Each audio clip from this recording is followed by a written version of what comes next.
On the eve of World War II, the British were in a tight spot. On top of the growing tensions in Europe, the fabric of the empire was starting to fray, with independence movements cropping up in every corner, and some with violent agitation. And one of the most controversial was coming from the Mandate for Palestine. Two populations with claims to the land based on history, religion, and political promises from the British government vie for control. One population working within the system, the other seeking to overwhelm it.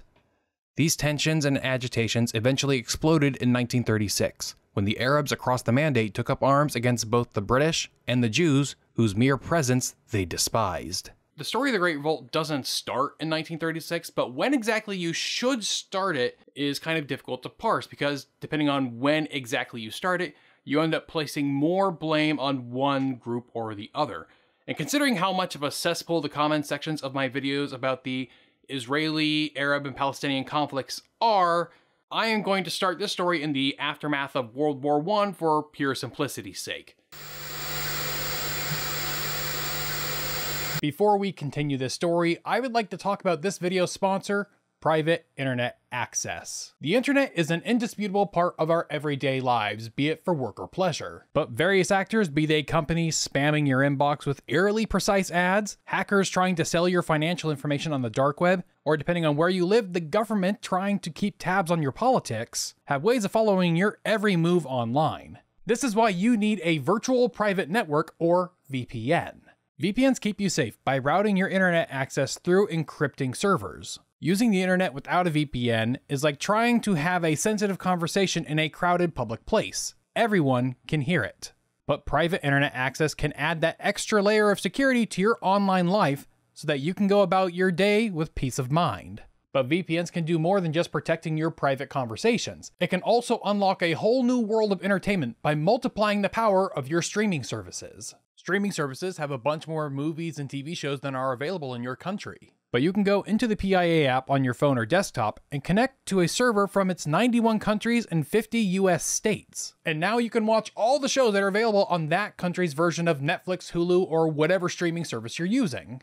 I personally like to use PIA in order to access Japanese Netflix and get all of that extra anime. You can also use one subscription to protect all of your devices. And if you run into any problems, they have 24/7 customer support with millions of satisfied customers.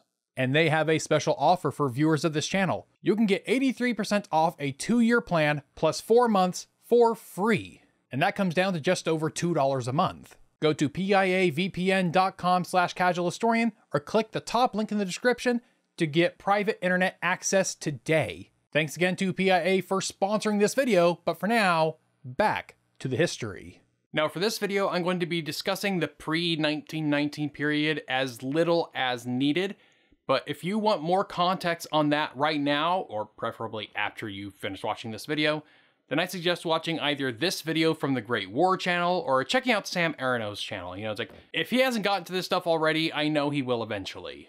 So by 1919, British forces, with substantial help from local Arab populations, had driven the Ottoman Turks out of the Levant. It had been a subdivision of the province of Syria, and very few Arabs would have identified as Palestinian. And even the idea of being Arab wasn't a super strong unifier, certainly weaker than the loyalty to their clans and families. Many histories of the late Ottoman Empire tend to emphasize the second-class stature of Arabs within the Ottoman Empire, but in reality they had been an invaluable asset in governing the southern half of the Caliphate. Southern Syria, in particular, which would go on to encompass the Mandate for Palestine, was dominated by a set of Arab families frequently referred to as the Notables. You had the Khalidis, a Jerusalem family that traditionally provided civil servants for the provincial government, as well as judges for the local Sharia courts. You had the Alamis, who also provided civil servants to the Ottomans, as well as frequently occupying the mayorship of Jerusalem. You had the Nusaybis, whose family had a history of manufacturing weapons for the Sultan's army, as well as holding the keys to the Church of the Holy Sepulchre. And then you had the Husseinis, who were the most frequent occupiers of the muftiship of Jerusalem, which controlled the religious sites and institutions of the province and appointed imams for the mosques of Jerusalem. These families all trace their lineage back to descendants of the Prophet, and thus were the first ones alarmed when the Zionists began encroaching upon their privileged status. Again, if you want to know the history of early Zionism, check out Sam Aronoff, The Great War, or even some of the videos from Unpacked. But the extremely short version is that in the latter half of the 19th century, we saw a concerted effort by Jews in Eastern Europe to escape anti-Jewish pogroms by immigrating to Ottoman Palestine. These early settlers faced little opposition from the local populace due to being small in number, as well as their relative poverty. But when Jews in Central Europe, Western Europe, and the United States began taking an interest in Zionism, they began to contribute funds to help buy more land in Palestine and to provide the resources and expertise that allowed Jewish settlers to drain swamps and build thriving farms. This is when you get the notables starting to complain about the presence of the Jews, claiming that they were buying up all the best land, taking their jobs, and trying to replace them. The Ottomans had placed restrictions on Jewish immigration and land purchases in the latter years, but these were all done away with when the British took over. In January 1919, Prince Faisal met with Chaim Weizmann, the president of the Zionist organization. The two would sign an agreement in which Faisal endorsed the Balfour Declaration with the understanding that the Jewish homeland would be separate from his future Arab state. This signed agreement would be brought to the Versailles Conference, and the eventual San Remo Conference would formalize the division of the Levant between the British and French. The British helped the Jews establish their own governing institutions to handle settlement and finance, and they attempted to set up parallel institutions for the Arabs as well. But the Arabs of Palestine were divided along clan and familial lines. But just as important was their opposition to the growing Jewish presence.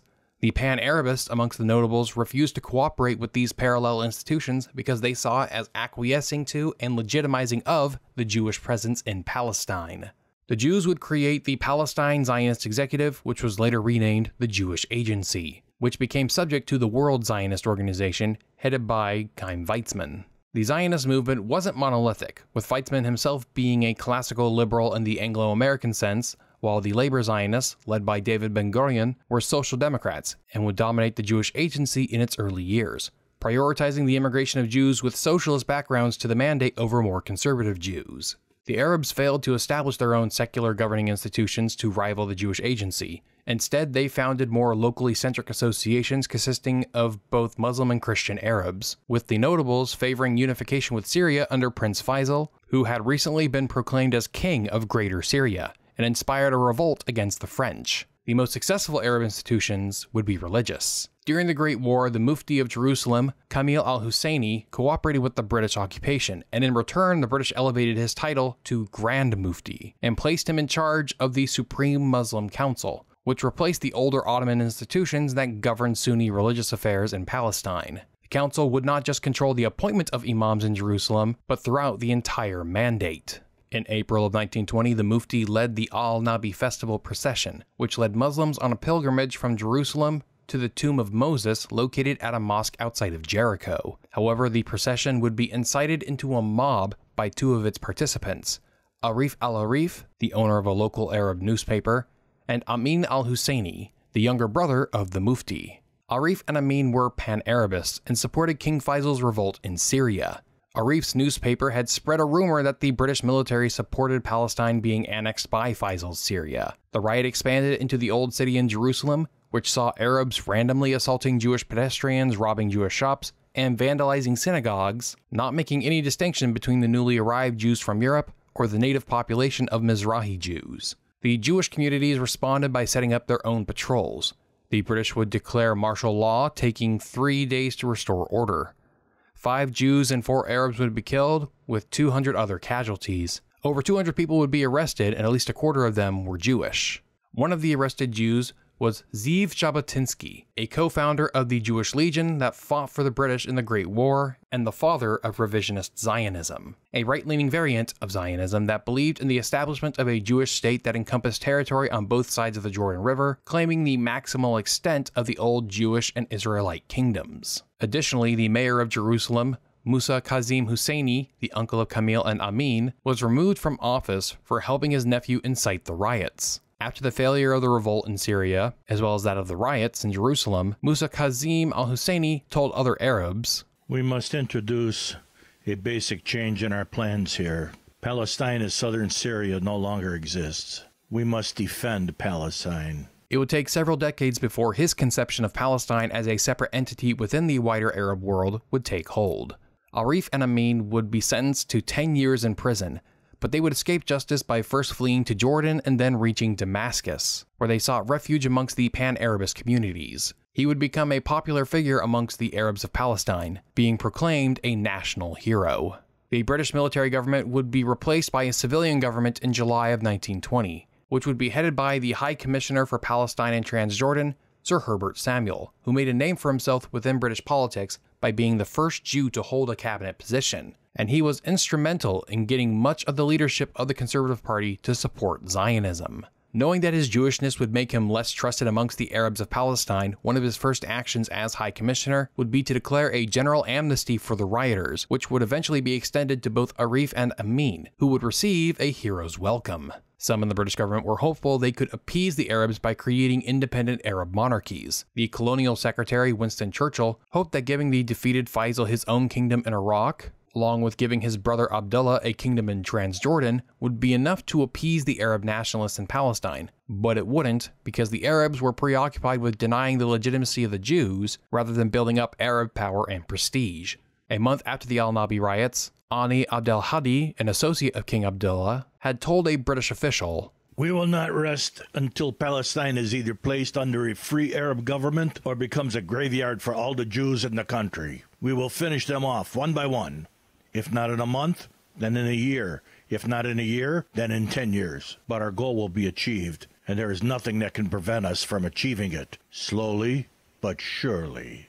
Arab newspapers fed their literate populations a steady diet of propaganda and fear-mongering, which made the process of governing Palestine much more difficult for the British. In the first place, the people discovered that the disasters which they had been told were about to fall upon them did not in fact occur. The attacks upon their villages by well-armed Jewish colonists, which some of the agitators had announced, did not take place. The day when 100,000 Jews were to disembark in Palestine in order to occupy their lands came and went, and there was no such invasion. Month followed month and year followed year, and no man had his land taken from him. So far from the mosques being closed and turned into synagogues, a new, purely Muslim, elected body was created to which the control of all Muslim religious buildings and of their endowments was transferred. It rebuilt those that were in ruins and began to restore those that needed restoration. It is difficult under such conditions to maintain indefinitely an attitude of alarm. People cannot be induced to remain constantly mobilized against a danger which never eventuates. The Zionists were not happy with the amnesty granted by the High Commissioner, and since the riots, had already begun to prepare for future attacks by creating their own militia, the Haganah.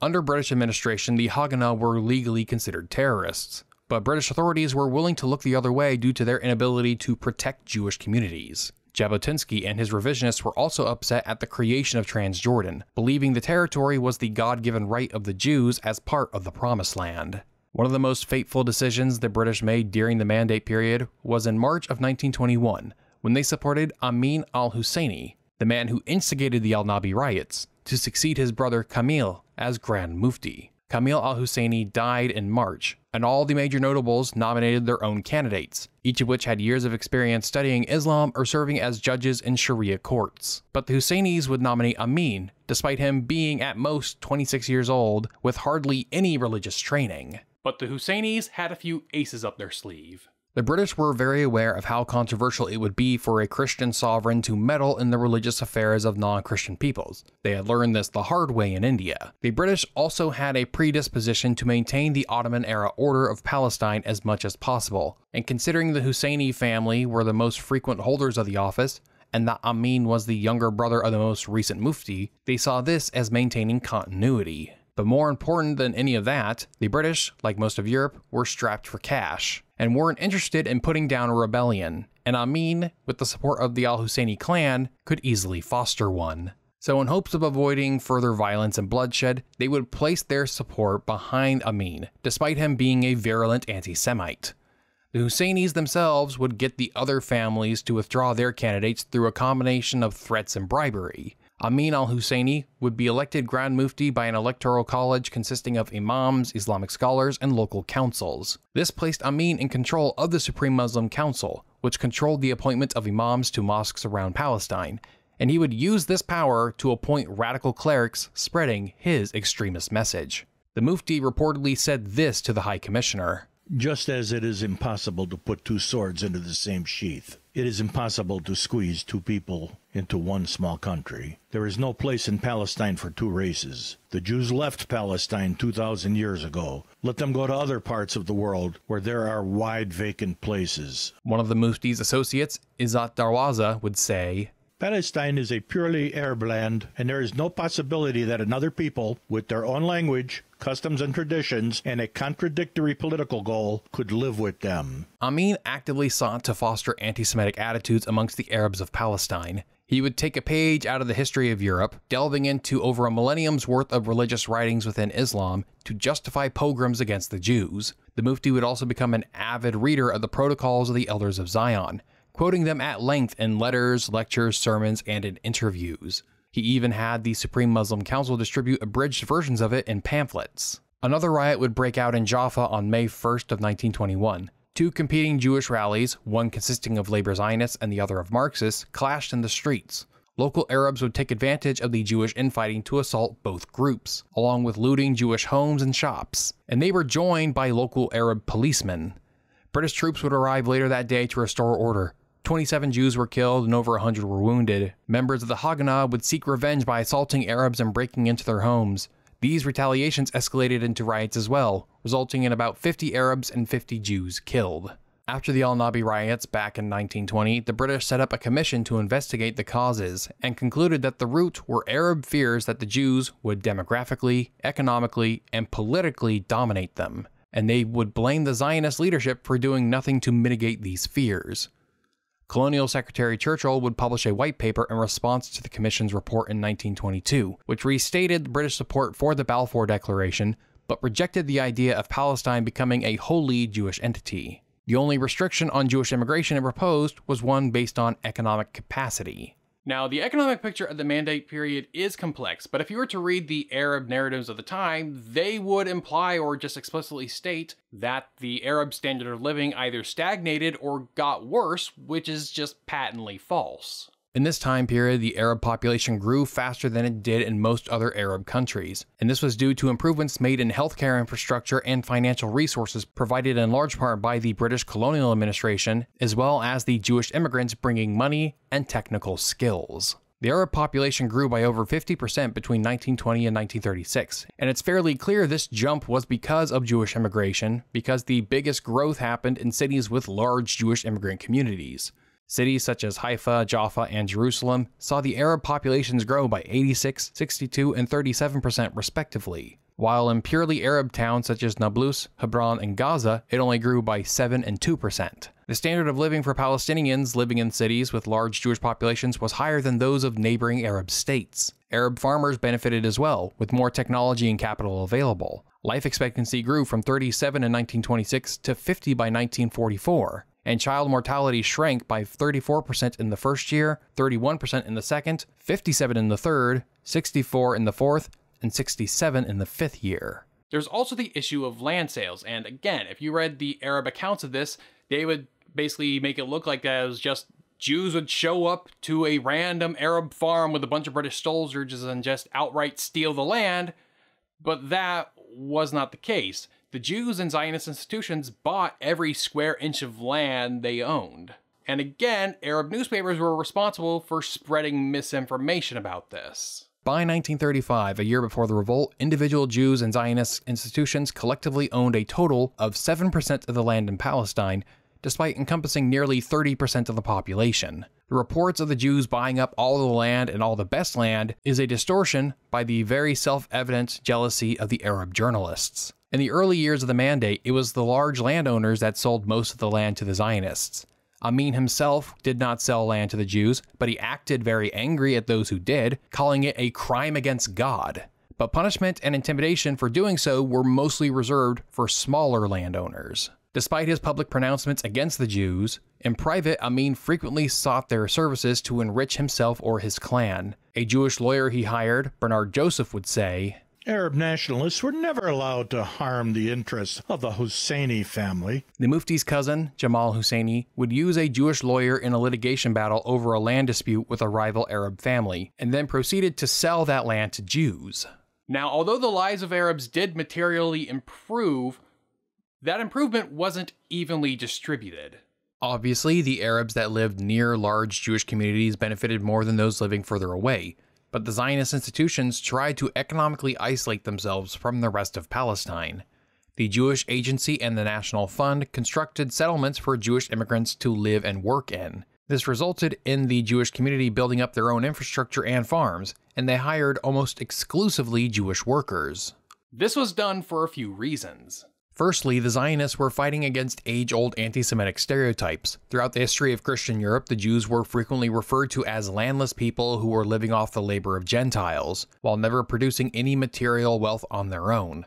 By the 19th century, the Jews of Europe had taken up careers that required a lot of education and had become a sizable presence within finance. But this was because the various rulers of Europe for over a millennium had forced them to. In most of Europe for the last 1,000 years, Jews weren't allowed to own land, which meant they couldn't be farmers. They were also kept out of most specialized trades due to medieval guilds frequently requiring its members to be baptized, which keeps practicing Jews out of those professions. Additionally, the Christian Bible prohibited Christians from usury, which is the charging of interest on financial loans. However, Jewish scripture was typically interpreted as only forbidding usury against co-religionists, meaning they could charge interest on loans to non-Jews, but not fellow Jews. Charging interest on loans is the easiest way to make a profit in finance, which resulted in far fewer Christians being involved. Christian rulers in Europe would thus use their local Jewish communities to fund their war efforts, borrowing money, often with implied or explicit threats that if they didn't lend them the money, they would be punished. The Christian rulers would continue to borrow money until they couldn't afford to repay their lenders anymore, at which point they would expel the Jews from their territory and confiscate their property. This happened repeatedly throughout European history. Force the Jews into a position where finance and usury was their only means of earning a living, and then condemn and punish them for doing it. Another reason for Zionist institutions only hiring Jewish workers was political ideology.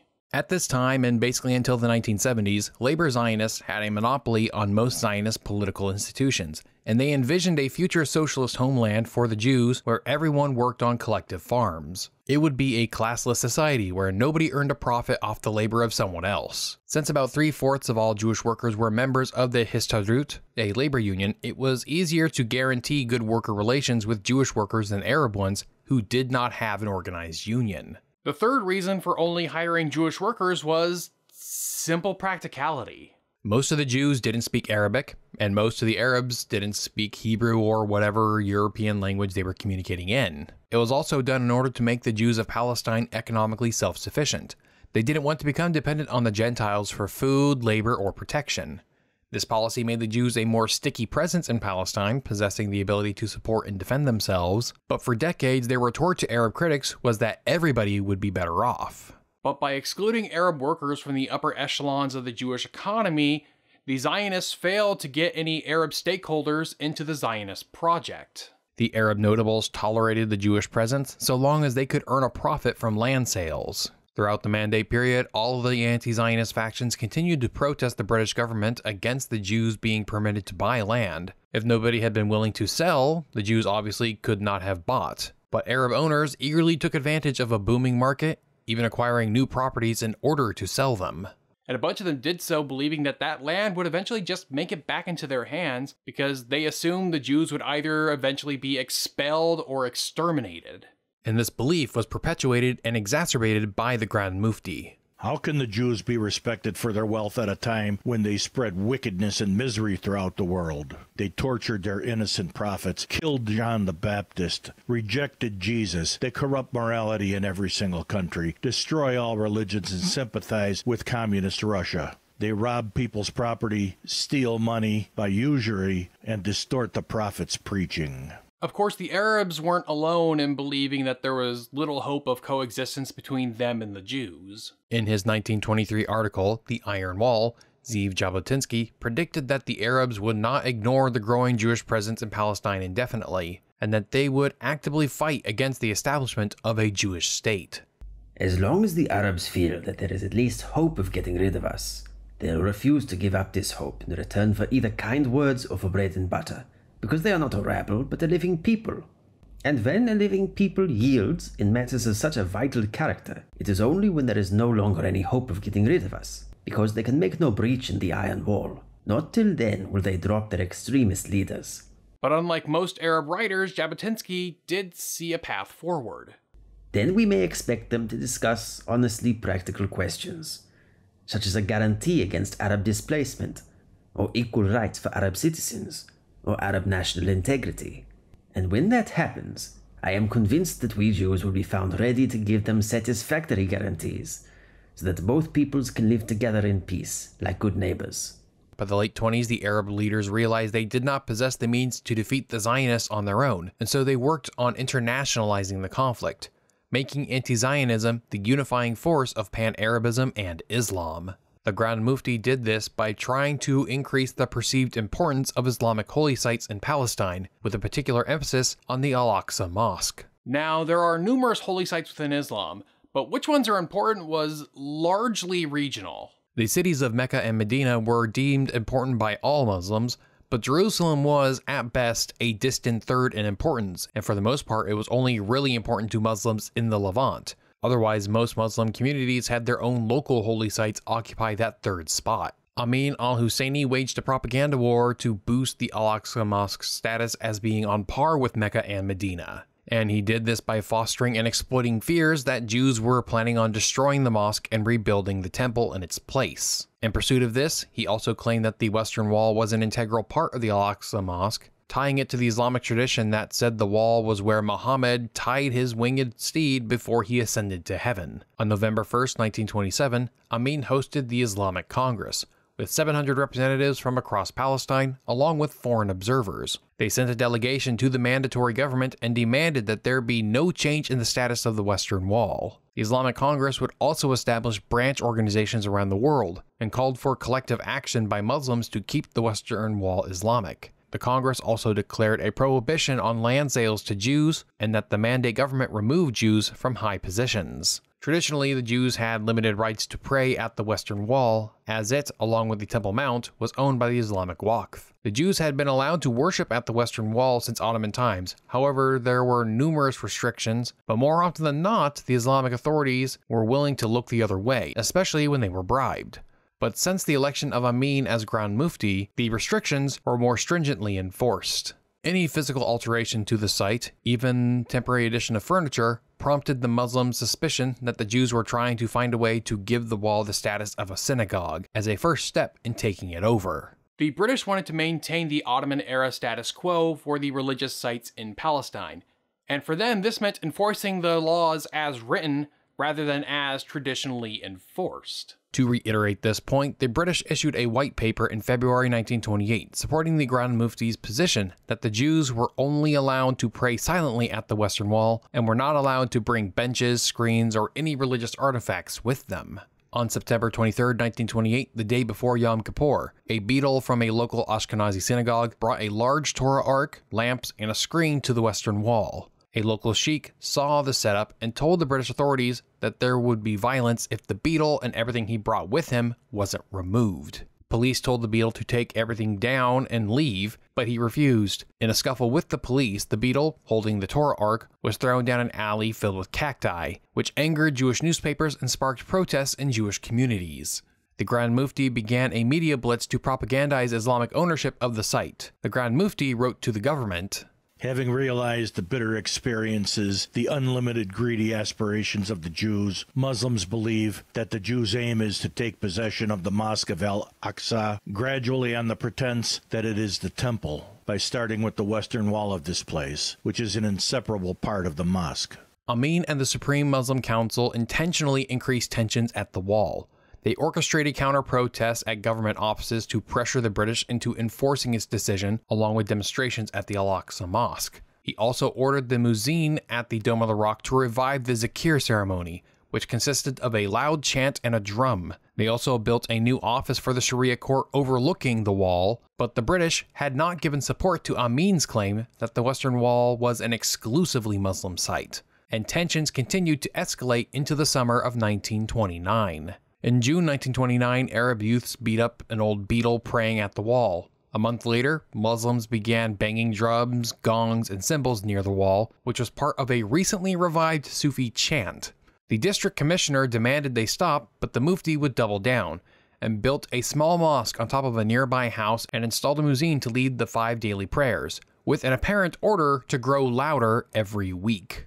On August 15, 1929, the day before the anniversary of the destruction of the First Temple, the British reaffirmed the wall was Islamic property and banned the prayer screens in the blowing of the shofar. 6,000 Jews in Tel Aviv and 3,000 at the wall would gather in protest. On August 16th, 300 Jewish youth, mostly followers of Jabotinsky, marched to the wall. After 2 minutes of silence, they waved the Zionist flag and sang the Hatikvah and chanted, "The wall is ours." That same day was also the Prophet's birthday, which the Supreme Muslim Council commemorated by leading a procession of 2,000 people to the wall, where they beat up Jewish worshippers, burned Jewish holy books, and desecrated the scraps of paper with prayers written on them that were inserted into the cracks of the wall. On August 17th, a Jewish teenager was killed by Arabs after his soccer ball rolled into an Arab tomato patch in a village on the outskirts of Jerusalem. In retaliation, a Jewish mob then stabbed an Arab teenager who managed to survive the attack. August 21st, the funeral of the Jewish teenager saw cries of vengeance, which led Jewish mobs to attack Arabs at least 12 times, with Arab gangs retaliating at least 7 times. On August 24th, 1929, after Friday prayers, the Imam at the Al-Aqsa Mosque told the thousands of worshippers to defend their holy sites to the death. Go pounce on your enemies and kill, that you in doing so may obtain paradise. Large portions of the crowd rushed away, some pulling out knives, swords, and pistols. The crowd killed 2 Jews near the Jaffa Gate and ran up Jaffa Road, attacking pedestrians and setting stores on fire. In Hebron, a man arrived by motorcycle and claimed that the Jews had killed hundreds of Arabs and encouraged them to kill the Jews living in Hebron. A student at the yeshiva was lynched, while another managed to evade the mob by hiding in a well. A British official, Superintendent Kafarata, told Jewish leaders to concentrate their community into a small number of homes, saying it would be easier to defend them. Representatives of the Mufti met with Kafarata, ordering him to join the fight against the Jews, but Kafarata refused. The next morning, more atrocities were committed.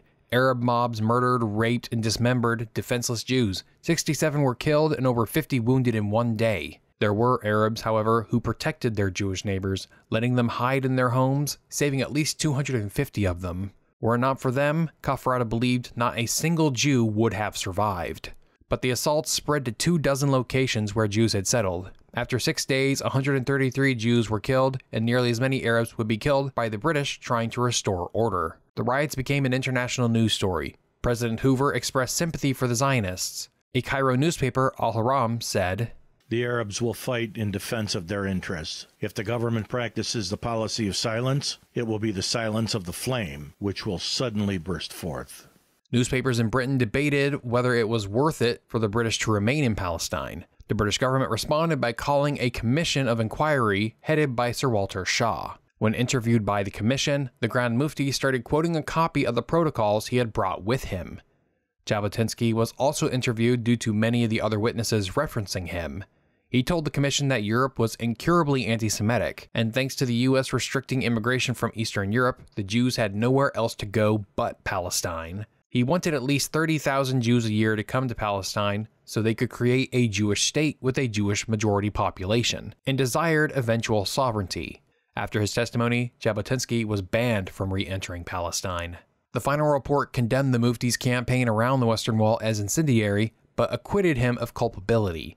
The commission would claim that the revisionist march to the wall on August 16, 1929 was the true cause of the riots. Arab testimonies had claimed that the Jews had drawn first blood, but the final report rejected this. The outbreak in Jerusalem on the 23rd of August was from the beginning of an attack by Arabs on Jews. It also stated that Jewish violence, though inexcusable, were in most cases in retaliation for wrongs already committed. In 1930, another commission was set up in order to discuss the future status of the Western Wall, but the Grand Mufti denied all rights for Jews in Palestine, not just at the Western Wall. Jewish immigration to Palestine escalated in the early 1930s, with the Jewish population growing from about 17% in 1931 to about 30% in 1930. But Arab newspapers radically inflated those figures, along with those of land sales, further radicalizing the Arabs. It was the uncertain figures around illegal immigration that the Arab authorities exploited to create fear.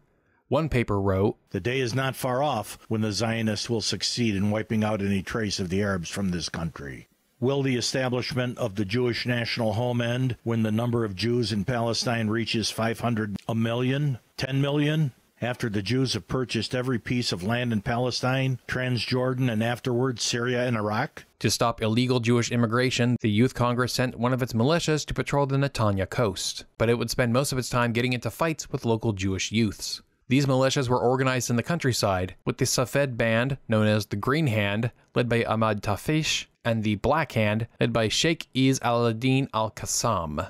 Another commission was sent to determine what should be done about the violence. The Hope Simpson report was released in October 1930 and condemned the Jewish Agency and Histadrut, claiming the Arabs were in no way benefiting from the Jewish economic activity. It said there wasn't much land left for Jews to buy, and unless the Arabs seriously modernized their agriculture, further Jewish purchases would lead to a landlessness crisis. What should be remembered, however, is that at this time, Jews and Zionist institutions owned less than 7% of the land in Palestine, and most of it was not farmland at the time they bought it. A white paper would be issued the same day the report was published, in which quotas on Jewish immigration would be implemented, and that these quotas would be contingent on Arab employment levels rather than the capacity of the Jewish economy. It also restricted land sales. Chaim Weizmann resigned as president of the World Zionist Organization in response, and a Jewish protest in Warsaw grew to around 50,000 people. An international media campaign by Zionist activists with endorsements from influential figures like Winston Churchill, Herbert Samuel, and Lloyd George pressured the government of Ramsay MacDonald to walk back the white paper, which succeeded. In Parliament, MacDonald would say that Jewish settlement was the mandate's primary purpose in February 1931. That same year, Sir Arthur Grenfell Walkup was named High Commissioner for Palestine. Unlike most officials of his time, Walkup actually liked Jews and supported the Balfour Declaration. Despite this, Walkup also genuinely cared about the welfare of the Arabs, frequently meeting with random Arab farmers and asking them their opinions on issues and what they needed. This led him to hire Musa Alami as an advisor, who would be named his personal secretary for Arab affairs in 1933. Musa Alami was a member of one of the Arab notable families in Jerusalem that had provided civil servants to the Ottomans, as well as occupying the muftiship when the Husseinis were out of favor. Musa was educated in Britain, which meant he was popular amongst British colonial officials, seeing him as a window into popular Arab opinion, and a moderate with whom the Zionists might negotiate with. He graduated from Cambridge in 1924 and returned to Palestine, marrying into a Pan-Arabist family from Damascus, and would be hired by the Mandate's Attorney General's office. He was annoyed at the British's seeming lack of interest in the affairs of the Arabs, while also being uninspired by Arab society, who refused to organize themselves in any meaningful way against the Zionists. The failure of the traditional leadership of the Arab Palestinians to change British policy led to popular support shifting to more extremist figures, as well as looking to the Arab states for aid. And as the frequency of assaults on Jews increased, the Yishuv began organizing its own militias to protect Jewish settlements. A conference was held in Nablus by the National Arab Society, led by Izzat Darwaza, which called for setting up Arab militias and acquiring weapons, as well as criticizing the Arab executive, the Arab parallel to the Jewish agency. The credibility of the old notables was further degraded when a report was published exposing the lackadaisical attitude many of them had toward land sales. The other Arab notables would follow the popular trend toward extremism. The failure of the old institutions led to new, typically more radical groups being formed. In 1932, Abdel Hadi, the close associate of King Abdullah of Transjordan, founded the Independence Party as a Palestinian branch of a greater Pan-Arabist movement. The party consisted of activists and academics from outside Jerusalem, who opposed the self-defeating rivalries of the notables. They still saw Palestine as southern Syria and supported annexation into Transjordan, and they typically refused to cooperate with parties that were front groups for the notables. The Independence Party would also establish the Youth Congress, who predominantly focused on setting up militias and attacking Jewish settlements. All this while storm clouds were growing dark over Europe. The Nazis came to power in January 1933, which sent the Zionists into a panic. The German consulate in Jerusalem raised the swastika banner above it, leading to many instances of Jewish youth sneaking onto the consulate grounds to take the flag down or deface it. On March 31, 1933, the Grand Mufti met with the Consul General, who communicated to Berlin. The Mufti told me that Muslims inside and outside of Palestine greet the new regime in Germany and hope for the spread of fascist and anti-democratic state authority to other lands. On April 1, 1933, the German government held its first boycott of Jewish stores. A week later, the Jews were banned from government jobs and later as lawyers, doctors, accountants, and musicians. A month later, they began burning all books by Jewish authors. The Mufti and other Palestinian notables met with the Consul General at the Nabi Musa shrine, where they asked Germany to do all it could to keep Jews from coming to Palestine. Zionist officials secretly went to Berlin to negotiate an agreement with Hitler to allow Jews in Germany to go to Palestine. In exchange, all of these Jews would deposit their money into a Zionist-run bank that would use the money to buy German-manufactured goods that would be imported into Palestine. This became known as the Havara Agreement. The Yeshiv was split over the deal. The Labor Zionists supported it as a pragmatic solution to solve the plight of Jews in Germany. Jabotinsky and the revisionists, however, would decry the deal as disgraceful. The agreement's creator, Chaim Arlosoroff, would be assassinated in Tel Aviv in June of 1933. The plan would bring tens of thousands of Jews to Palestine, along with $35 million in capital. Despite Hitler approving the exiling of Jews from Germany, he didn't want an independent Jewish state. They have no thought of building up a Jewish state in Palestine so that they might perhaps inhabit it, but they only want a central organization of their international world cheating. Fearing that it was losing what little sway or legitimacy it had with the Arabs of Palestine, the Arab executive, headed by Musa Kazim al-Husseini, called for a strike and demonstrations against the Mandate government in October of 1933. The strike lasted a week, but rather than target Jews, they targeted the British. Protesters attacked British officials with stones and clubs, and when they charged the government headquarters, the police opened fire, killing 26. The Zionists believed that Amin was behind the riots. Musa Alami told the government that the Arabs were beginning to think they shouldn't work with the British at all. If all that can be expected from this present policy is a slow death, it is better to be killed in an attempt to free ourselves of our enemies than to suffer a long and protracted demise. Zionists in London lobbied the government to have Alami removed from his post, believing that he had undue influence in the Mandate government.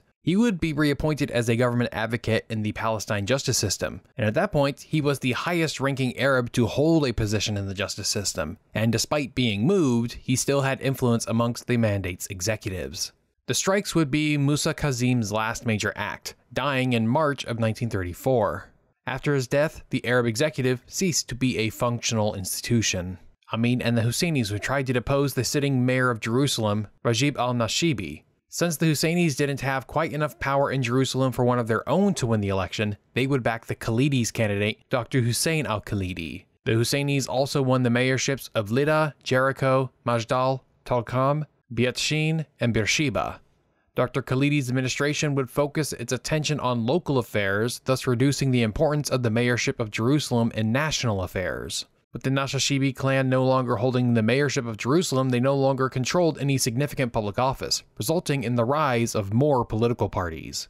The Nashashibis founded the National Defense Party, which was opposed to the Husseinis and the Grand Mufti. They advocated independence for Palestine, but were not Pan-Arabists, and sought cooperation with the British. They had close ties with King Abdullah of Jordan, and like all of the Arab parties, they were anti-Zionist, but they did have a cordial relation with the Jewish Agency and sought some kind of arrangement with the Jews already in Palestine. The Husseinis would create the Palestinian Arab Party, which was led by the Grand Mufti's cousin, Jalal Husseini, and was directly inspired by the Nazi Party.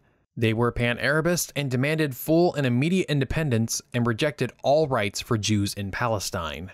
As tensions were rising, the heads of the Jewish Agency, David Ben-Gurion and Moshe Sharet, met with Musa Alami to see if they could come to an arrangement between the Arabs and Jews. Ben-Gurion tried to convince Alami that allowing more Jews into Palestine would be beneficial to the Arabs, but Alami was not open to this if it allowed the Jews to become a majority of the population. Ben-Gurion then proposed the creation of a Pan-Arab Federation with an autonomous Jewish province. The Palestinian Arabs will not be sacrificed so that Zionism might be realized. According to our conception of Zionism, we are neither desirous nor capable of building a future in Palestine at the expense of the Arabs. The Palestinian Arabs will remain where they are. Their lot will improve, and even politically, they will not be dependent on us, even after we come to constitute the vast majority of the population. Alami was more open to the idea of a Pan-Arab Federation, but was apprehensive about the economic disparity between the Jews and Arabs, saying that he would rather the country remain poor than rely on Jewish immigration to enrich them. Ben-Gurion and Alami met in September of 1934. Alami wanted to talk economics and asked Ben-Gurion why the labor Zionists only employed Jews. which David explained was because Jews in Europe were always accused of living off the labors of others while never working the land themselves. Alami suggested that a Jewish autonomous state could be built around Tel Aviv as part of an Arab federation with British protection. He was also open to allowing unlimited Jewish immigration to Palestine, but only after the formation of an Arab federation. In another talk that month in Jerusalem, Alami told Ben-Gurion that the Mufti knew about their talks and that the Mufti gave his okay to continue so long as Ben-Gurion could issue a public declaration to mollify Arab fears. Alami later suggested that the Mufti and Ben-Gurion meet in person. Ben-Gurion would then meet with Alami's father-in-law in Geneva, Ihsan Jabri, the editor of the Arab nationalist paper. David told him that they hoped to bring 8 million Jewish immigrants into their state and make Palestine a Jewish majority state. Jabri balked at the suggestion and said that the Arabs would never recognize such a state. After Ben-Gurion left Geneva, the content of their meeting was published in La Nation Arabe, despite being told the meeting was secret. Ben-Gurion and the Mufti would never meet, and it would be another decade before he and Alami would meet again. Tensions continued to rise in Europe. Hitler attained absolute power in 1934 upon the death of President Hindenburg and proclaimed himself Führer. He began to rebuild the German Air Force in violation of the Versailles Treaty, and in 1935, Italy invaded Ethiopia, which led Arabs in Palestine to believe that the Western democracies were in decline. The Middle East in its entirety is awaiting this opportunity and is doing what it can to hasten its arrival in the belief that war is the only means whereby the Arabs could achieve their national aspirations and put an end to the Zionist threat. Another Arab paper called for an Arab Hitler to rally the Arab peoples to kill the Jews once and for all. Jamal Husseini frequently quoted Hitler in his writings and speeches, and the Husseinis founded numerous organizations modeled on the Hitler Youth. The Mufti would regularly meet with the German consul in Jerusalem, asking for Germany to speak out against the Jewish presence in Palestine, and telling him, "The Muslims in Palestine and elsewhere were enthusiastic about the new regime in Germany and look forward to the spread of fascism throughout the region." In 1935, Jerusalem Mayor Hussein Khalidi was planning to found a moderate Arab party that would emphasize the need for a negotiated settlement. "The Jews have come to the country, have taken its citizenship, and have become Palestinians, and it is impossible to throw them into the sea. They have also bought lands and obtained lawful title deeds, and these must be respected. There is no point in ignoring these clear matters." He backtracked these statements after receiving death threats from the Husseinis and called for a ban on land sales and immigration of Jews to Palestine. This immigration had led to the growth of Haifa, with the first modern port in all of Palestine being built there, along with its first international airport and a pipeline bringing oil from Iraq to the Mediterranean. The Jewish-owned Palestine Railways was headquartered there, as well as the Nesher Cement Works. Most of the building boom in Haifa was fueled by Jewish immigration, and by 1935, Haifa was majority Jewish. 42,000 Jews were allowed into Palestine in 1934, and 62,000 in 1935, making Jews about 30% of the population. In October of 1935, Arab workers at Jaffa port found a cache of weapons from Europe disguised as barrels of cement. The paperwork said the delivery was for a Jewish merchant in Tel Aviv. The news stirred anger amongst the Palestinian Arabs, which was additionally fueled by reports of anti-British and anti-French strikes in Egypt and Syria. Later that month, all of the parties, except for the Independence Party, met in Jerusalem to decide on joint action. On November 6th, Qassam, the head of the Black Hand militia, and his companions sold their belongings to buy weapons and hide them in a cave near the Gilboa Hills. 3 policemen, a Jewish sergeant and 2 Arab constables, came across the cave, and Qassam's men killed the sergeant, but let the Arabs go. After that, Qassam and his followers were on the run. They were found in a forest near Jenin, where they had a 4-hour standoff with the police, where Qassam and his 3 men were killed and turned into martyrs by Arab newspapers. After Qassam's funeral, the Arab parties issued a joint declaration, calling for a general strike, and issued a set of demands: a halt to all Jewish immigration, a halt to all land sales to Jews, and the creation of a legislature for Palestine that excluded Jewish representation. Their list of demands came with a threat, saying that if they were not met, they could not restrain their people from violence. Now, the British had actually been trying to set up a legislature for the Mandate Palestine since 1922, but they couldn't get the Jews and the Arabs to agree on an apportionment for it. The Jews demanded equal representation between the Jews and Arabs, despite still being a minority of the population, while the Arabs rejected any plan that gave Jews representation at all. In March of 1936, the House of Commons was debating a proposal from High Commissioner Walkup that would create a legislative council for Palestine that granted the Arabs a majority voice, but the proposal was rejected by most of the Conservative Party. Winston Churchill, who by this point was adamantly anti-Hitler, decried the proposal as a death sentence for Germany's Jews. Their blood and race declared defiling and accursed, every form of concentrated human wickedness cast upon these people by overwhelming power, by vile tyranny. When that is the case, surely the House of Commons will not allow the one door which is open, the one door which allows some relief, some escape from these conditions, to be summarily closed. On April 15th, a band of Arabs on the road between Nablus and Tulkarem set up a roadblock and extorted passing cars for money, but they were explicitly raising funds to procure arms. A pair of Jews in a truck were stopped, told to hand over their money and park their car on the side of the road. As more cars drove by, another Jew was stopped and told to hand over their money and then told to sit in the first Jew's truck. The Arabs later came back to the Jewish men in the truck and demanded more money, and when they told them they had none, they were all shot, and one of them, Israel Hazan, died. He would be the first victim of the Great Arab Revolt. News of this reached Jewish communities that began to print books, pamphlets, and posters with photos of Hazan, calling him the first victim. Jewish newspapers were horrified at the story, but they reported it as a mere act of banditry, rather than the prelude to a rebellion. And like previous unprovoked acts of violence against the Jews of Palestine, this act sparked retaliation. 2 armed Jews near Patah Tikva killed 2 Arab orchard workers, which was followed up by additional violence from the Jewish community. After the funeral of Israel Hazan, a crowd of 100 began marching south toward Jaffa. The British feared another riot would ensue and confronted the crowds with batons. In the following days, Arabs living in Tel Aviv complained to police about harassment and assault by Jews. One recorded instance saw an Arab horse cab driver with a Jewish customer get surrounded by young Jews shouting at them in German. Jewish blood is shed, and you're traveling in an Arab cart. Blood und Fire Judea fell. Blood und Fire Judea shall rise. Rumors spread throughout the Arab community that another of the 3 Jews shot by the bandits had died, and that the Jews were planning another public funeral.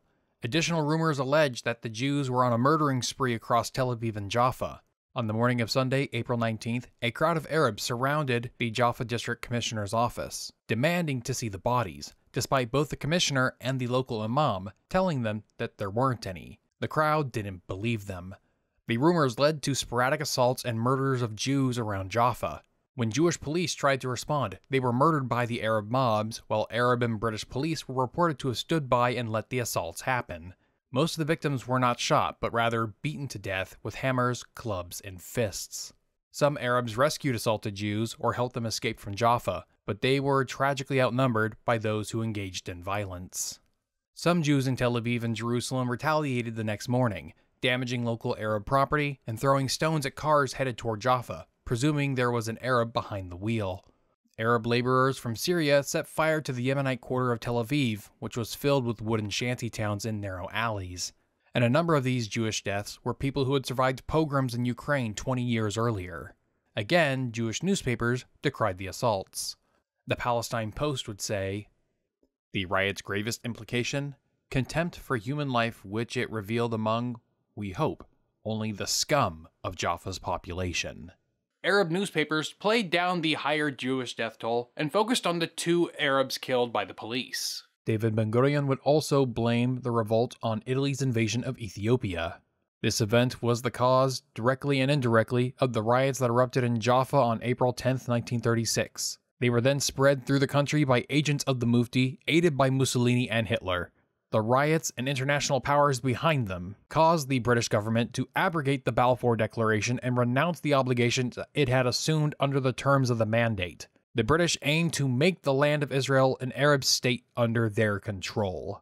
Ben-Gurion also seems to blame communists for inciting the riots in 1936. In a speech he gave to the Histadrut in February of 1937, he would say, "Who knows what would have happened to the Yishuv had these riots, promoted by outside elements, both communist and fascist, with the aid of the Arab kings and of Arab bands in Syria and Iraq, broken out not in 1936, when the Yishuv have already numbered 400,000, but 5 or 6 years earlier.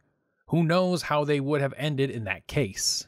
Okay, so I did a little digging, and I'm not entirely sure who he's referring to when he says communists. Is he accusing the Soviet Union of fomenting the Jaffa riots, or maybe he's accusing European communist parties? Or perhaps he's just accusing the non-Palestinian Arabs working in the mandate, which is something you don't usually hear about too much. Anyways, I am unfamiliar with much Soviet involvement in the Arab-Israeli conflict prior to 1948, so if anyone can enlighten me on what he's referring to, let me know down in the comments below. Anyways, the riots in the cities would spill into the countryside as bands of people formed to attack local Jewish settlers and British outposts. But these bands were not organized, at least not at first, which is a consequence of the long-standing rivalry between the Arab notables.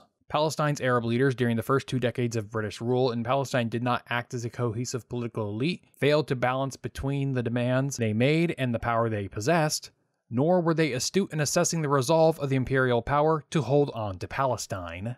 The Arab guerrillas tended to be in their late teens or early 20s, and they had various motivations and backgrounds. Some were religiously motivated, others were political nationalists, and others were those who had criminal records and were already wanted by law enforcement, and quite a few were all three in one. They received food and other aid from Arab villages, sometimes voluntarily, but often through violent intimidation. They mostly engaged in hit-and-run attacks, engaging in open combat sparingly. The attacks grew so frequent that the British had to transport supplies in heavily defended convoys. The Mandate government declared a state of emergency, occupying empty buildings, imposing curfews, censoring letters in the press, arresting without warrant and deporting foreign rioters, while soldiers were sent to augment police in Jaffa.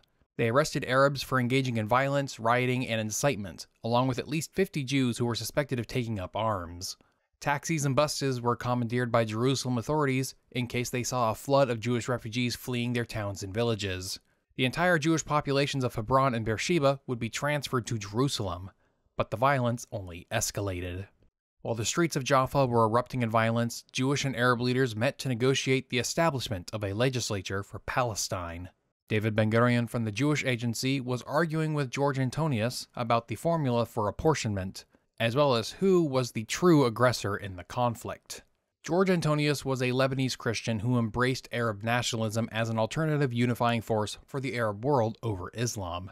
Similar to Musa Alami, he was educated at Cambridge and joined the Mandate civil service in the 1920s. He served as a translator for the British government when negotiating the borders between Iraq, Jordan, and Yemen with the newly formed Saudi Arabia. He also moonlighted as a journalist and scholar, eventually publishing his magnum opus, The Arab Awakening, in 1938. In his arguments with Ben-Gurion, he complained about the Jews lobbying against the Arab-dominated Legislative Council in London. Chaim Weizmann had led the charge against the Legislative Council, who at the time saw it as a bigger threat to Zionism than Arab violence. Appeasement of the Arabs did not at first take the form of limitation of Jewish immigration. It took, instead, a form which, if allowed to develop, would have led to the complete arrest of both Jewish immigration and of Jewish progress generally, namely, British advocacy of a legislative council with Arabs in the majority. Weizmann would advise High Commissioner Walkup on the issue. Talk of elected Arabs representing their people was to contradict the democratic principle which it was supposed to further. A legislative council in Palestine would be merely a modernized cloak for the old feudal system. Ben-Gurion, however, was in agreement with the Arabs in believing that immigration was the biggest issue. Every day the ships bombard us with hundreds of Jewish immigrants. If this immigration continues, Palestine's future is very black. There is no choice but to rouse ourselves. There is no choice but to shake ourselves. There is no choice but to act. George Antonius asserted that the Jews were the true aggressor of the conflict, and asserted that the Jews were the true aggressors of the conflict in Palestine. Ben-Gurion refused to consider limitations on Jewish immigration for any reason but economic, while the Arabs refused to accept the Jews as a legitimate presence in Palestine. They met again in the aftermath of the Jaffa riots. Antonius asked why the Jews insisted on political Zionism instead of making Palestine a spiritual center. Ben-Gurion responds that many Jews in Europe had secularized, but were still persecuted by the Christians, and thus they needed to live somewhere else, not just appoint it as their spiritual North Star. Antonius proposed to Ben-Gurion an Arab federation with an autonomous Jewish majority province. It would stretch from Gaza to Haifa and into the Jezreel Valley, with the remainder of the mandate belonging to an Arab majority Palestine. Ben-Gurion had made a similar proposal to Musa Alami 2 years earlier, but Arab intransigence had taken its toll. He rejected any plan that involved a federation with Syria, and giving up half of Palestine was a no-go. A few days later, Antonius left for a visit to Turkey and would never see Ben-Gurion again. But the bridges to both Musa Alami and George Antonius burnt. There were no remaining Arab moderates whom Ben-Gurion could trust to negotiate with. On April 19, 1936, a nationalist conference was held in Nablus, which called for a general strike and formed a national committee, all the while Arab mobs murdered 9 Jews in Jaffa and injured another 57. Similar events played out in other towns. Now, at first, the Mufti actually tried to stop the riots. Now, it's not that he didn't support the use of violence against the British and the Jews, no, far from it. He just thought that this was an inopportune time for it, rather than being against the idea in general. While negotiations between the moderates broke down, the Grand Mufti was busy. In the early 1920s, the Mufti had been a Pan-Arabist, but by the 1930s, he saw Pan-Arabism as a failed cause, and began to embrace an embryonic Palestinian nationalism, and directed all of his ire toward the British and the Jews. On April 20th, 1936, a day after the riots in Jaffa, Arab notables created the Arab National Committee, which called on Arab workers to go on strike. Chapters of the committee spread across Palestine and were more or less completely independent of each other. The riots had begun without the involvement of the notables, and so they created the committees as a way of harnessing this popular backlash for their own benefit. Representatives of the 6 Arab parties met up in Jerusalem to form the Arab Higher Committee and placed Amin as its president, and on April 25th, they proclaimed their own nationwide strike until the British met their demands. Another conference was held on May 7th, which consisted of the various Arab and Muslim committees formed around Palestine, in which Amin called Muslims around the world to support their cause, drawing comparisons to the Reconquista. In addition to the strike, the conference agreed to have Arabs stop paying taxes, and some called on government employees to join the strike. Despite it explicitly going against one of the Arab demands, land sales to Jews continued throughout the rebellion. One of the issues with land sales was that Arab landowners often rented out these lands to small Arab farmers, but the Jews had bought them with the intention of living and working the land themselves. Oftentimes, Arab tenants would refuse to leave, and thus leaving the new landowners to have to bring cases to trial, and the courts would usually find them in their favor, and so that would then result in the law enforcement of the mandate being used to forcibly evict the Arab tenants. The National Fund would often offer the old tenants other land to live on and/or financial compensation, but during the rebellion, the tenants were more resistant to being evicted, and the British couldn't spare the manpower to evict them while an active rebellion was being fought.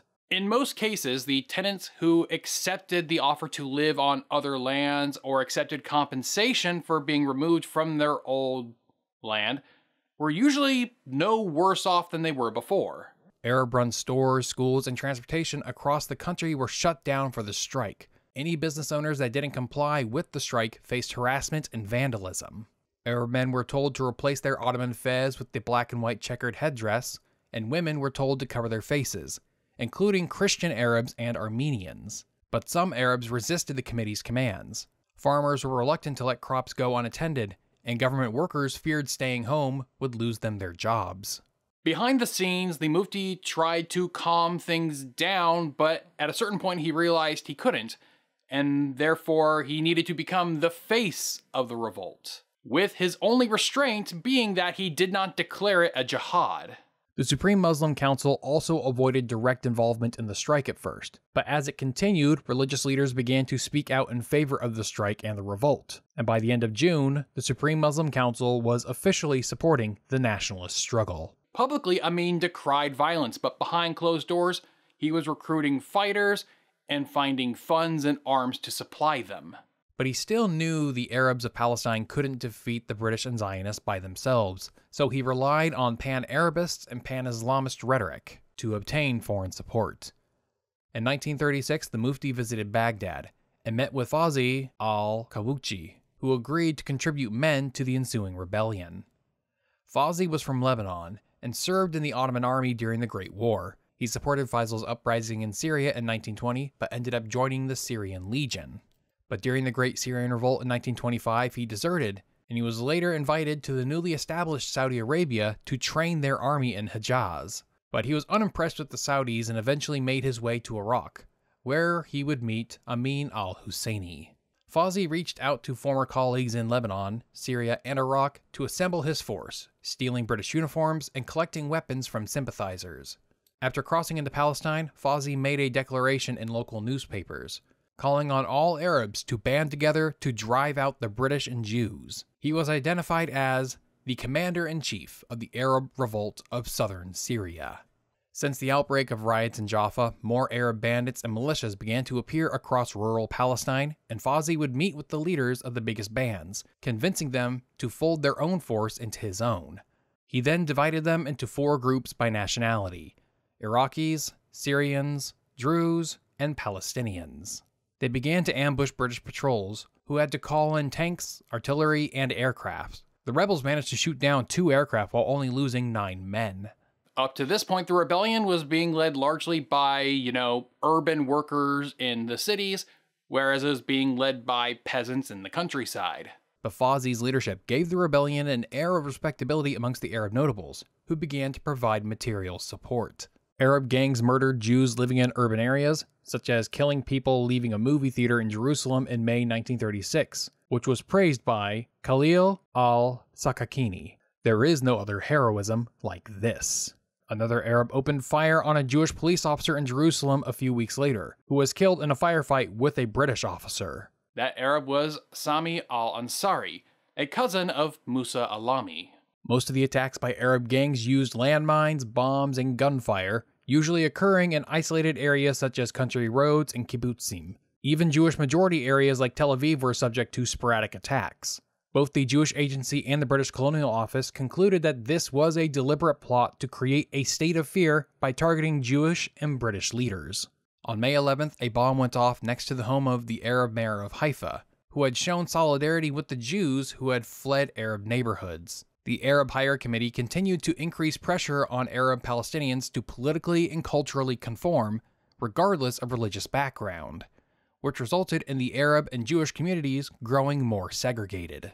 Rebel leaders began enforcing their own dress codes on the areas they controlled, forcing citizens to give up their Ottoman fez and wear the keffiyeh. Wearing the old style of clothes became associated with supporting the British or the Nashashibi clan, who were rivals to the Husseinis. Commissioner Walkup asked the British government to appoint a Royal Commission of Inquiry to examine the disturbances in Jaffa and examine potential future hotspots. The British government agreed, but would only send the commission once order was restored.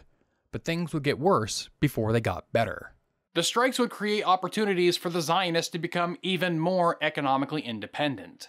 The Jaffa port was almost completely dependent on Jewish trade and immigration, although no Jew was allowed to work there.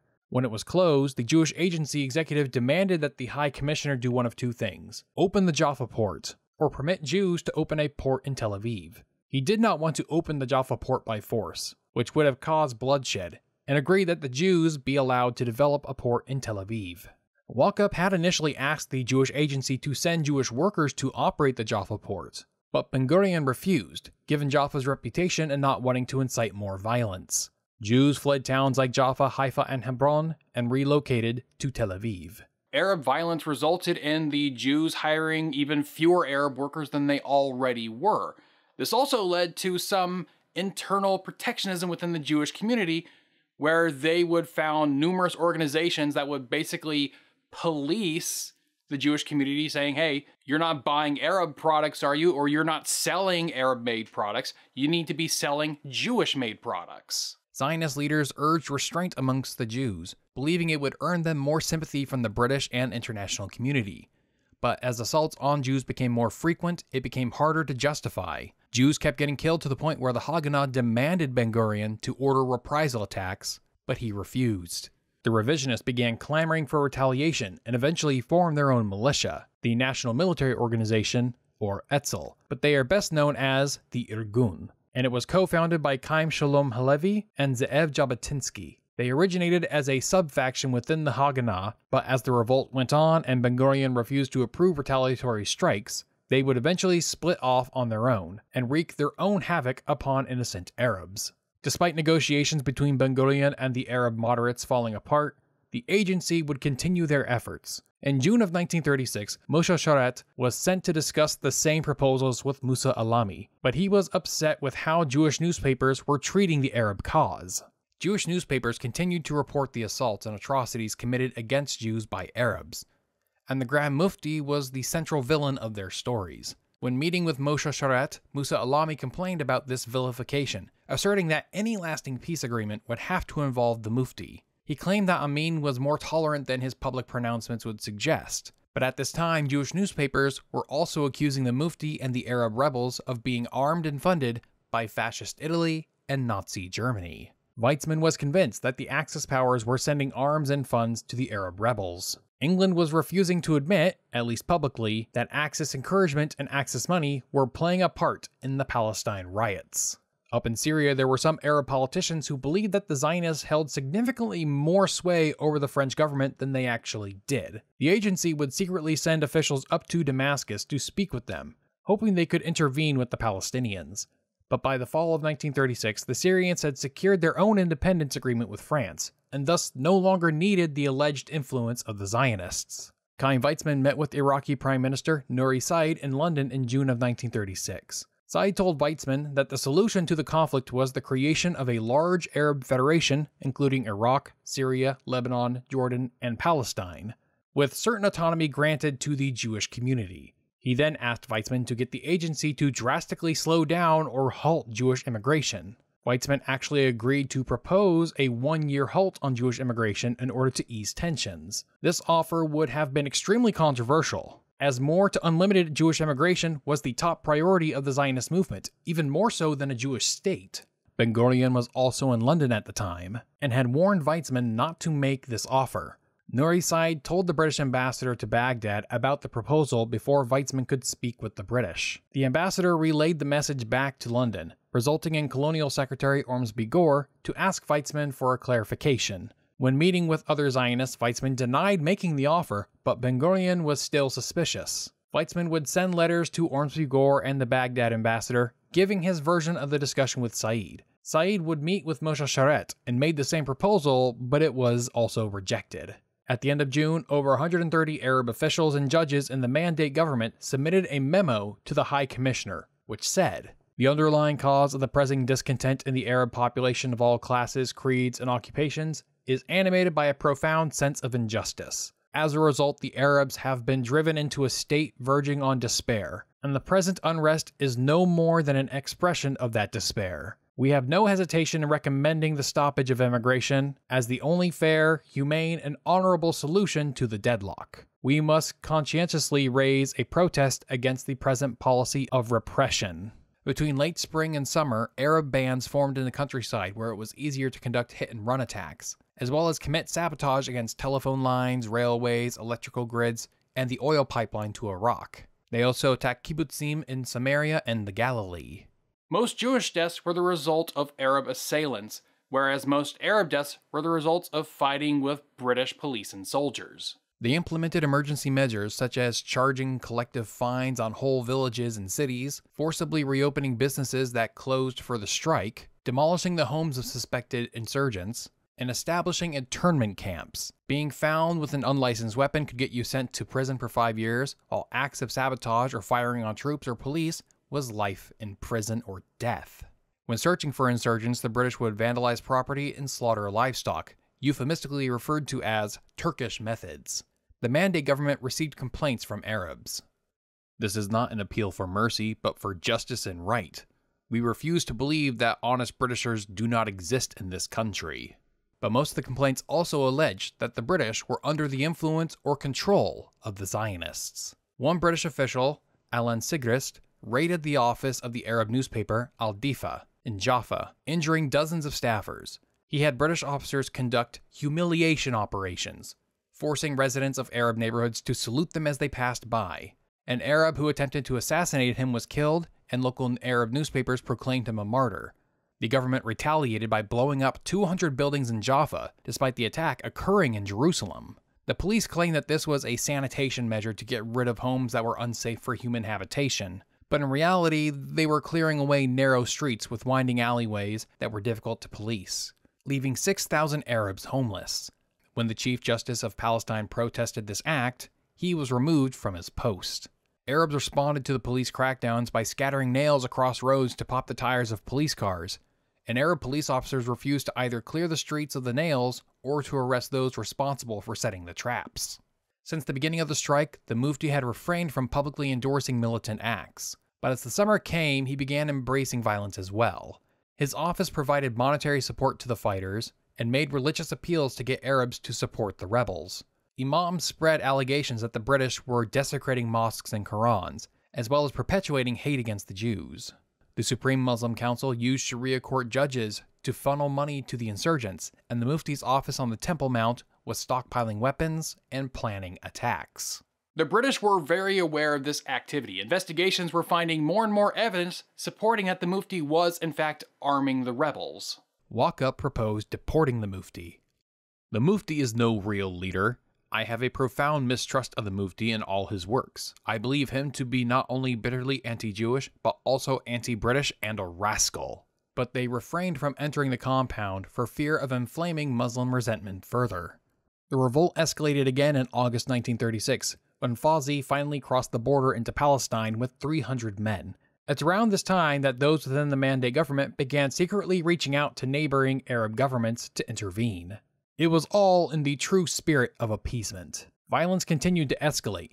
Fawzi provided needed strategic thinking, which meant he was more likely to make strategic ceasefires with the British for the purpose of preserving his fighting force.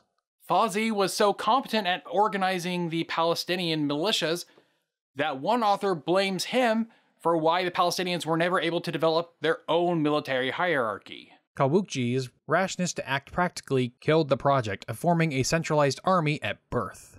Arab bands killed off-duty soldiers as well as tearing down trees on Jewish properties. Arab collaborators were also being targeted, as well as those who were merely suspected of collaborating. The acting mayor of Haifa was assassinated for his perceived willingness to work with Jews, along with the head of Haifa's National Committee. Mosques refused to provide Islamic burial rights to those who worked for the Mandate government. The cemeteries that did agree to bury their bodies had to have police stationed at the graves for fear that the rebels would dig up and mutilate them. Thanks to Italy's invasion of Ethiopia and Germany reoccupying the Rhineland, the British were short on manpower, so the Mandate government began arming and training Jewish communities for self-defense, establishing the Notrim. However, they weren't given access to the newest weaponry, so most of them had to make do with hunting rifles and anything else they could get their hands on. But as the violence continued to escalate, the British would have to send reinforcements. The British sent another division of troops to Palestine in September of 1936, bringing the total number of troops to 20,000, and created a new position, General Officer Commanding, and appointed John Dill to that post. Dill asked Walkup to enact martial law in order to crush the insurgency, but the High Commissioner refused, not wanting to anger the Arabs further. Walkup hoped that the revolt would run out of steam before martial law was necessary. By October, some of the Arab strikers were getting weary. Farmers needed workers to harvest their crops before they rotted, and the Mufti was receiving less money and arms from Arabs due to the shutdown in economic activity. Not wanting to stop the strike and lose face, Amin secretly reached out to Arab kings in the region to provide funds and arms. The courts of Saudi Arabia, Iraq, and Jordan did, while simultaneously publishing a letter calling on Palestine's Arabs to end the fighting and trust the British. As it turns out, this letter had been secretly written by the Arab Higher Committee. The Arab strike did not cause any damage to the Jewish economy. On the contrary, the number of Jewish workers in the villages grew from 5,000 to 6,000 in 1936 to 12,000 at the end of the year. Jewish agriculture production grew. Not one Jewish settlement was abandoned. Instead, new ones were established. The damage to the Arab economy, however, was tremendous. The general strike was hardly effective where the rival community proved more than happy to provide services formerly provided by the Arabs. Success was contingent on the ability of the Arab Higher Committee to control, direct, and ultimately stop the violence in return for political concessions. The British had resisted reaching out to neighboring Arab countries since the mandate was their responsibility, but they took this opportunity to end the revolt. The League of Nations, however, was angry, seeing it as overriding their authority. The chair of the League's Permanent Mandates Commission said this of the British decision. From that time forward, what could rightly be considered as a local problem had become the center of a vast international problem. On October 12, 1936, the Arab Higher Committee declared the strike over and stopped funneling arms and money to armed groups. But they secretly contacted rebel leaders. Honored brethrens, heroes, our poor tongues cannot express the strength of our love and admiration and the exaltation concealed in our hearts for your self-sacrifice and your devoted war for religion, fatherland, and all things Arab. We stand now in a period of hope and expectation. If the Royal Commission comes and judges equitably and gives us all our rights, well and good. If not, the field of battle lies before us. Several days later, the Mufti convinced Fawzi to leave Palestine. Walkup had promised the Arab kings that he wouldn't disarm or pursue the militants or their commanders as they returned home. Fawzi ordered that no attacks be waged against Jews as he left, but he did leave behind a manifesto. "O Britishers, I am enemy number one of great despair to those who serve the Zionists, and friend number one of great faithfulness to any just and honorable Englishman who values Great Britain and her noble ally the Arab people. I beg you to shout in the faces of some of your politicians to give justice to the Palestinian Arabs and grant them their demands. You will find then, on the part of this Arab people of glorious history, nothing but friendship, devotion, and assistance, which you will never find among the Zionists." After 6 months, officials estimated the death toll was about 80 Jews, 28 British, and 200 Arabs. However, they acknowledged that the Arab body count was likely closer to 1,000, and the rebellion had cost £3.5 million to put down. Although the Arabs had to call off the strike, they had one major success, which is still standing to this day. The conflict between Jews and Arabs in the Levant was made an international issue rather than a local one. A coup in October of 1936 had deposed the Pan-Arabist government in Iraq and replaced it with a nationalist one. When Jewish agency representatives visited Baghdad in February 1937, they were told that Iraq was done with the Palestine issue, having wasted 17 years on it while neglecting domestic concerns. One of the agency reps recounted an Iraqi politician saying to him, "Neither us nor any other Arab country should carry 2 watermelons in one hand. Each and every Arab state should concentrate, at least for the next 20 years, on self-consolidation and only then concern itself with the affairs of its neighbors.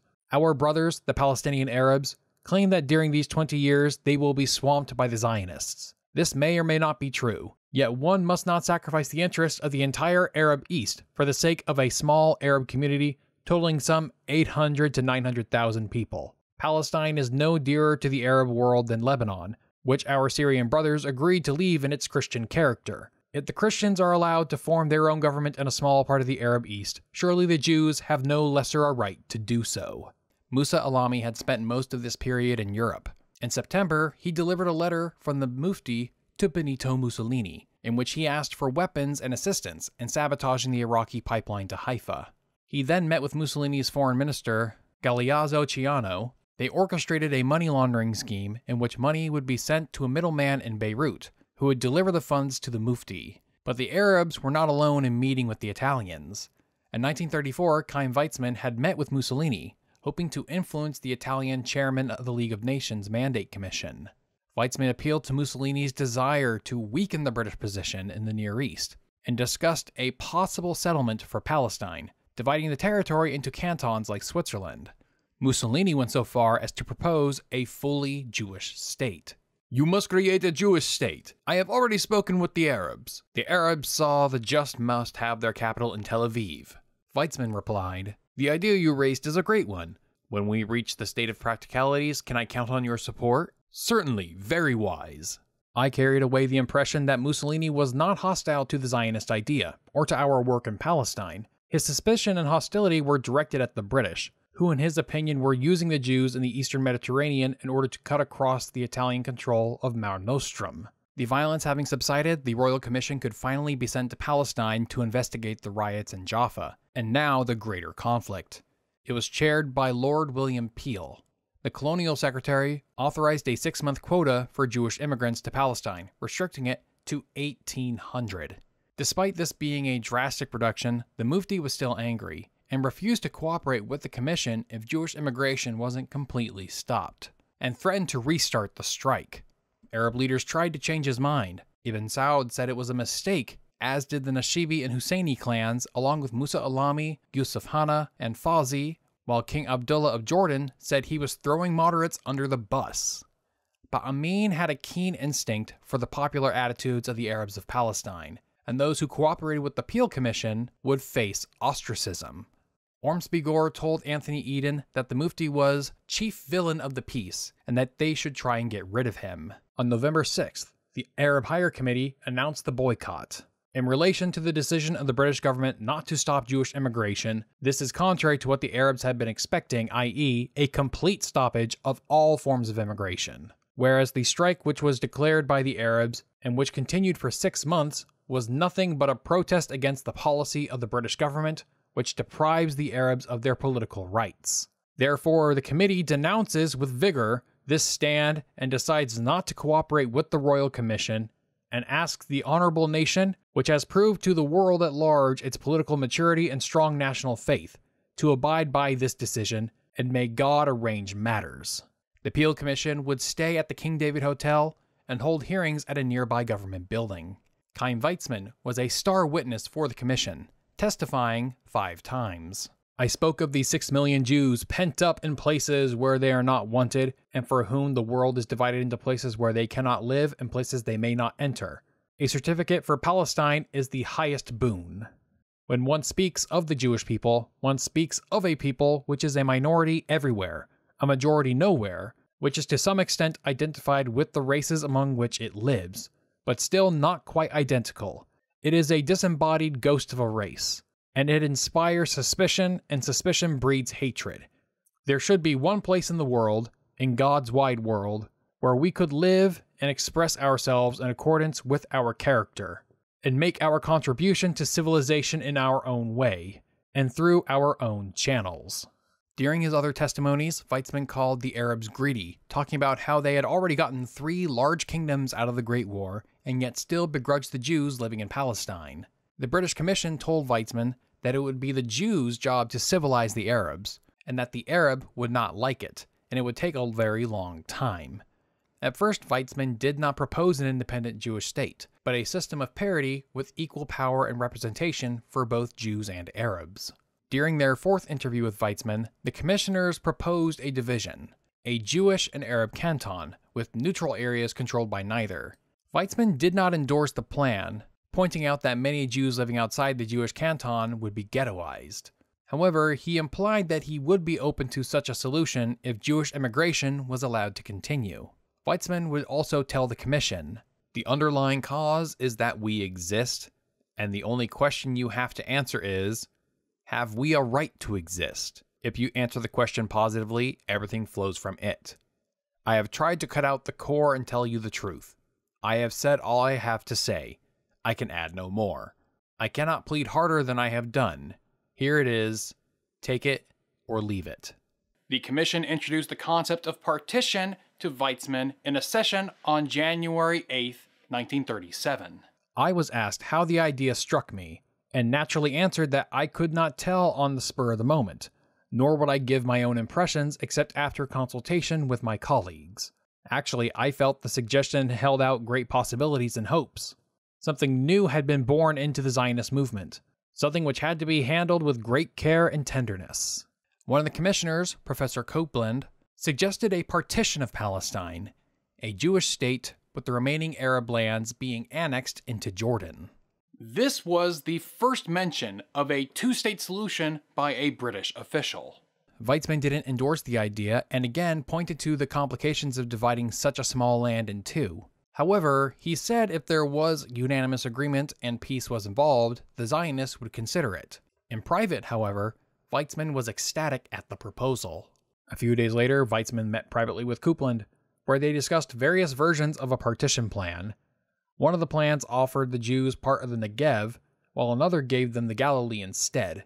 Weizmann also spoke with activists from the various factions of Zionism to get their take on partition. I saw in the establishment of a Jewish state a real possibility of coming to terms with the Arabs, As long as the mandatory policy prevails, the Arabs are afraid that we shall absorb the whole of Palestine.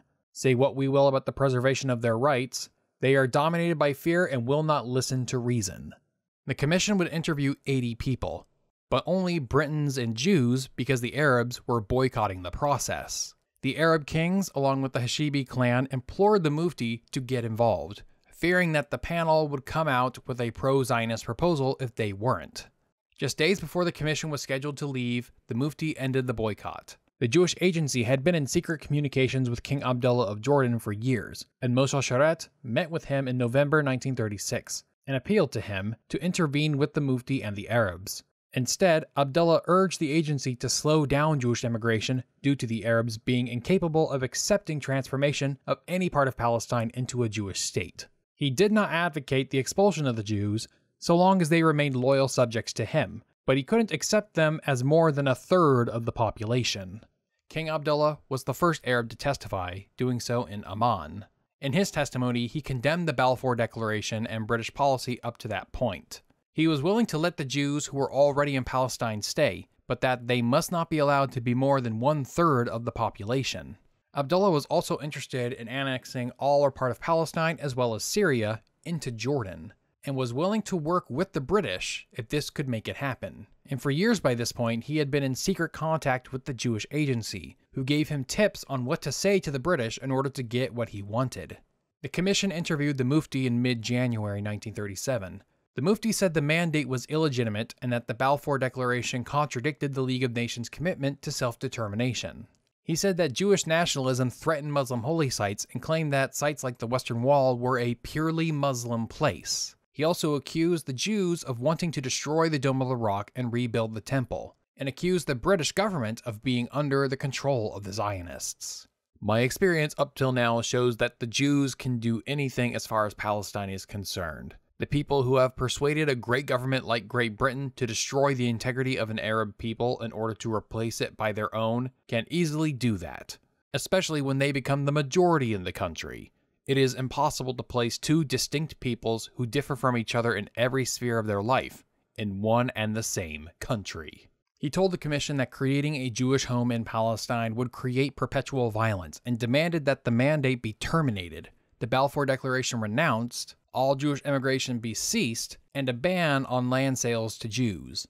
When the commission asked him what would happen to the 400,000 Jews already living in Palestine, the Mufti said, "We must leave all this to the future." And when asked if his independent Palestine could assimilate the Jews, he gave a quick and terse no.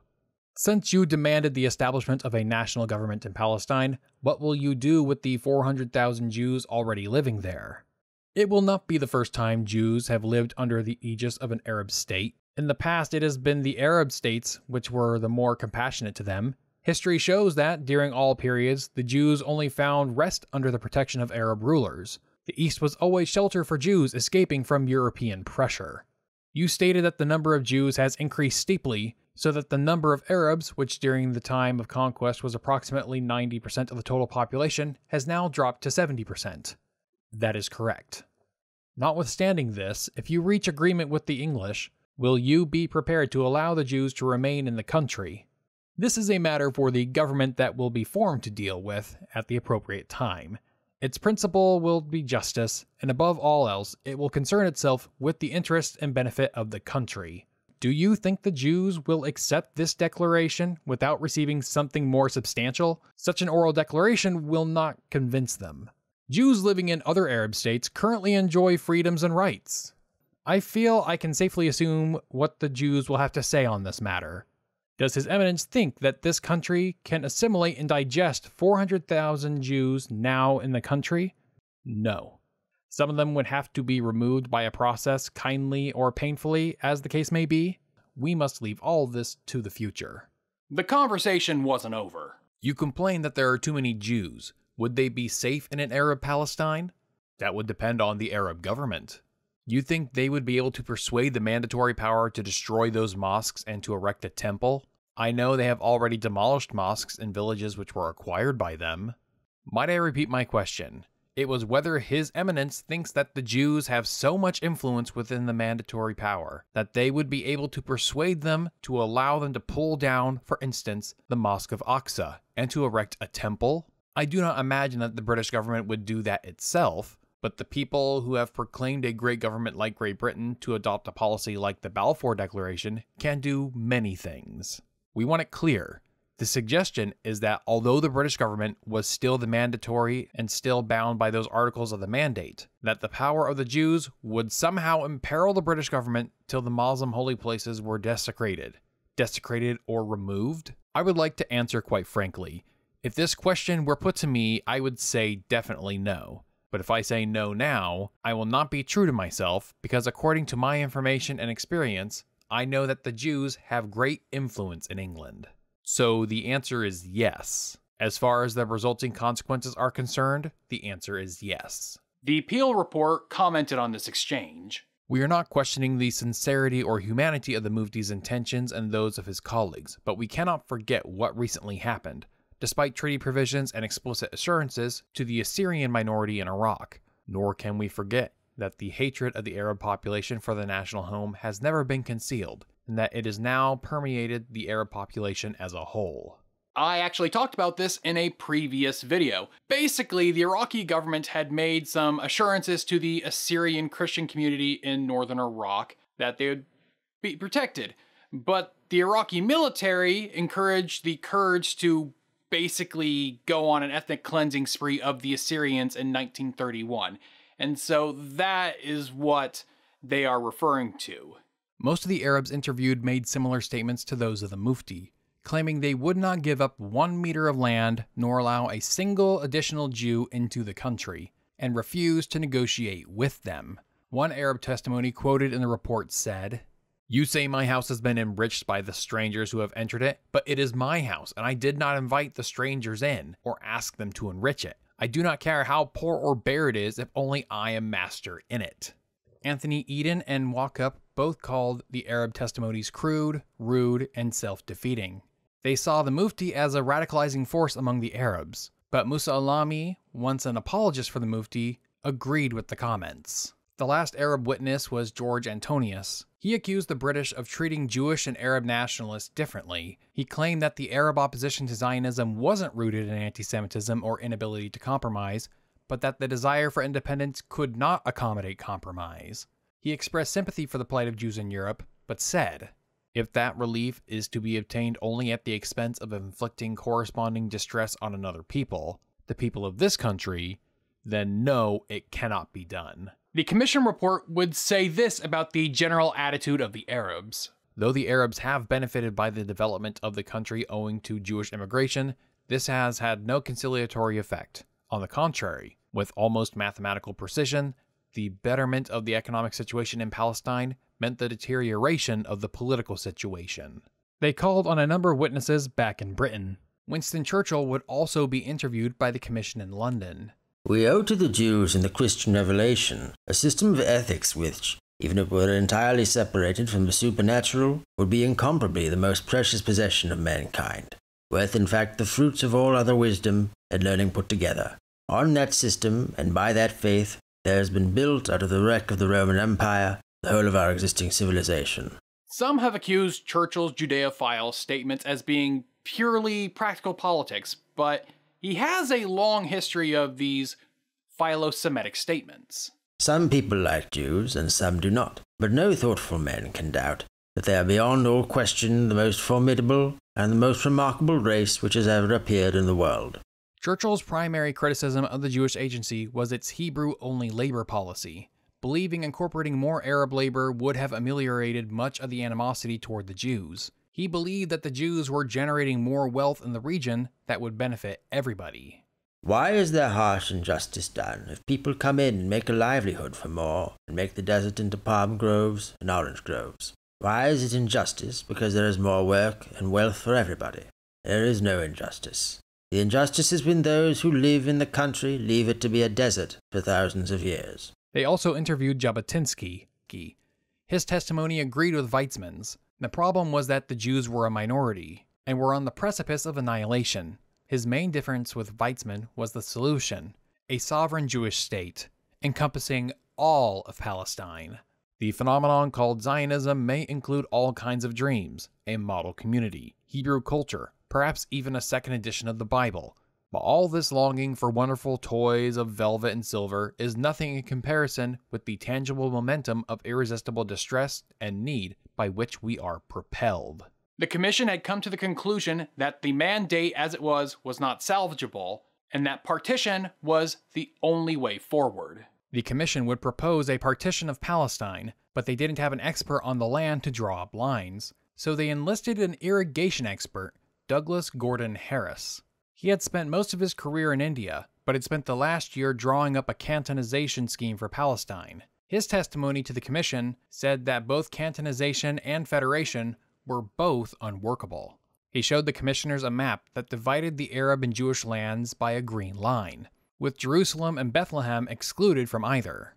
He proposed a population transfer to resettle Arabs who were in the Jewish state and Jews who were in the Arab state. If the Jews try to oppress the Arabs in the Jewish state, there shall be reprisals on the other side, and the mere fact that reprisals are possible will probably keep them from being unduly oppressive. Harris's proposed division of Palestine, despite giving the Arabs more territory, would not be economically equal due to the sheer economic power of Tel Aviv. To alleviate this, his plan incorporated an annual payment or subvention from the Jewish state to the Arab one. He believed that the Jewish state would form alliances with neighboring Arab states who needed their technology and capital. The main conflict he saw coming was that the neighboring Arab countries would occasionally send small raids across the Jewish state's borders, which he believed a Jewish army could deal with. Professor Kuplan was enthusiastic about the proposal. The commission would speak with Louis Andrews, who acted as a liaison to the Arabs. They asked him if the Arabs would accept Harris's plan. Andrews told them that the moderates would, but that most of them would be too fearful of reprisals from the extremists to publicly voice support. Despite the secrecy of writing the report, Professor Kuplan's off-hours consultation with Weizmann resulted in the news of partition being leaked before the report was published, which led both sides of the issue to begin trying to lay the groundwork to either reject or affirm the decision based on what the exact wording of the report would be. In April 1937, Ben-Gurion went to Lebanon to secretly meet Saudi Arabia's foreign minister, Fuad Hamza, in order to assess the Saudi government's attitudes on the issue. But the discussions were inconclusive, with Hamza avoiding making any commitments. In May, Ben-Gurion went to London to meet with John Philby, a former colonial official who had converted to Islam and was an advisor to Ibn Saud. Philby made the same Pan-Arab Federation proposal most others had, allowing for a Jewish autonomous province. But by this point, Ben-Gurion had been burned too many times. In May of 1937, Moshe Sharet met with Abd el-Hadi, telling the latter that the commission was most likely going to endorse a partition. Sharet and many other Zionists opposed this because they wanted the whole of Palestine as a Jewish state, and sought to work out an Arab-Jewish agreement before the British could impose a solution neither of them wanted. But by this point, it was too late. The report would be published on July 7, 1937. The report was overall pro-Zionist in tone in that it blamed most of the failures of the mandate on the Arabs' insistence on using violence. An irrepressible conflict has arisen between two national communities within the narrow bounds of one small country. About 1 million Arabs are in strife, open or latent, with some 400,000 Jews. There is no common ground between them. The Arab community is predominantly Asiatic in character, the Jewish community predominantly European. They differ in religion and in language. Their cultural and social life, their ways of thought and conduct, are as incompatible as their national aspirations. The report asserts religious motivations being the primary driving force behind Zionism, but claims it was mostly embraced by secularized Jews in Western Europe, where they were not in danger. Zionism, on its negative side, is a creed of escape, but not so much escape from the physical dangers as from the psychological drawbacks of Jewish life in the diaspora. It appealed, indeed, with special force to emancipated intellectual Jews in Western countries where their life and liberty were perfectly secure. It reviewed the economic conditions of the mandate and found that the overall material conditions of the whole population, including the Arabs, was higher than before. The economic position of the Arabs as a whole continued to improve. Markets for country produce expanded, more roads and bridges and schools were built. And in due course, the new measures determined on in 1930 for safeguarding and advancing Arab interests came into operation. The Arab reaction to this sudden and striking development was quite natural. All these Jewish men and women, all this Jewish money pouring into Palestine might mean more prosperity for Arabs as well as Jews, though even that measure of consolation they refused to admit.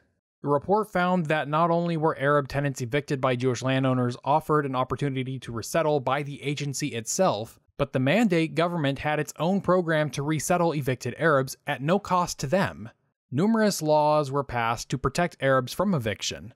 Attempts at creating intercommunal societies failed because the Jews already had their own cooperative groups established. The report stated that the Arabs' complaint weren't about the Mandate's policies, but rather about its mere existence. They frankly stated that they do not rest their case upon these grievances, but that their quarrel is with the existence of the Mandate itself.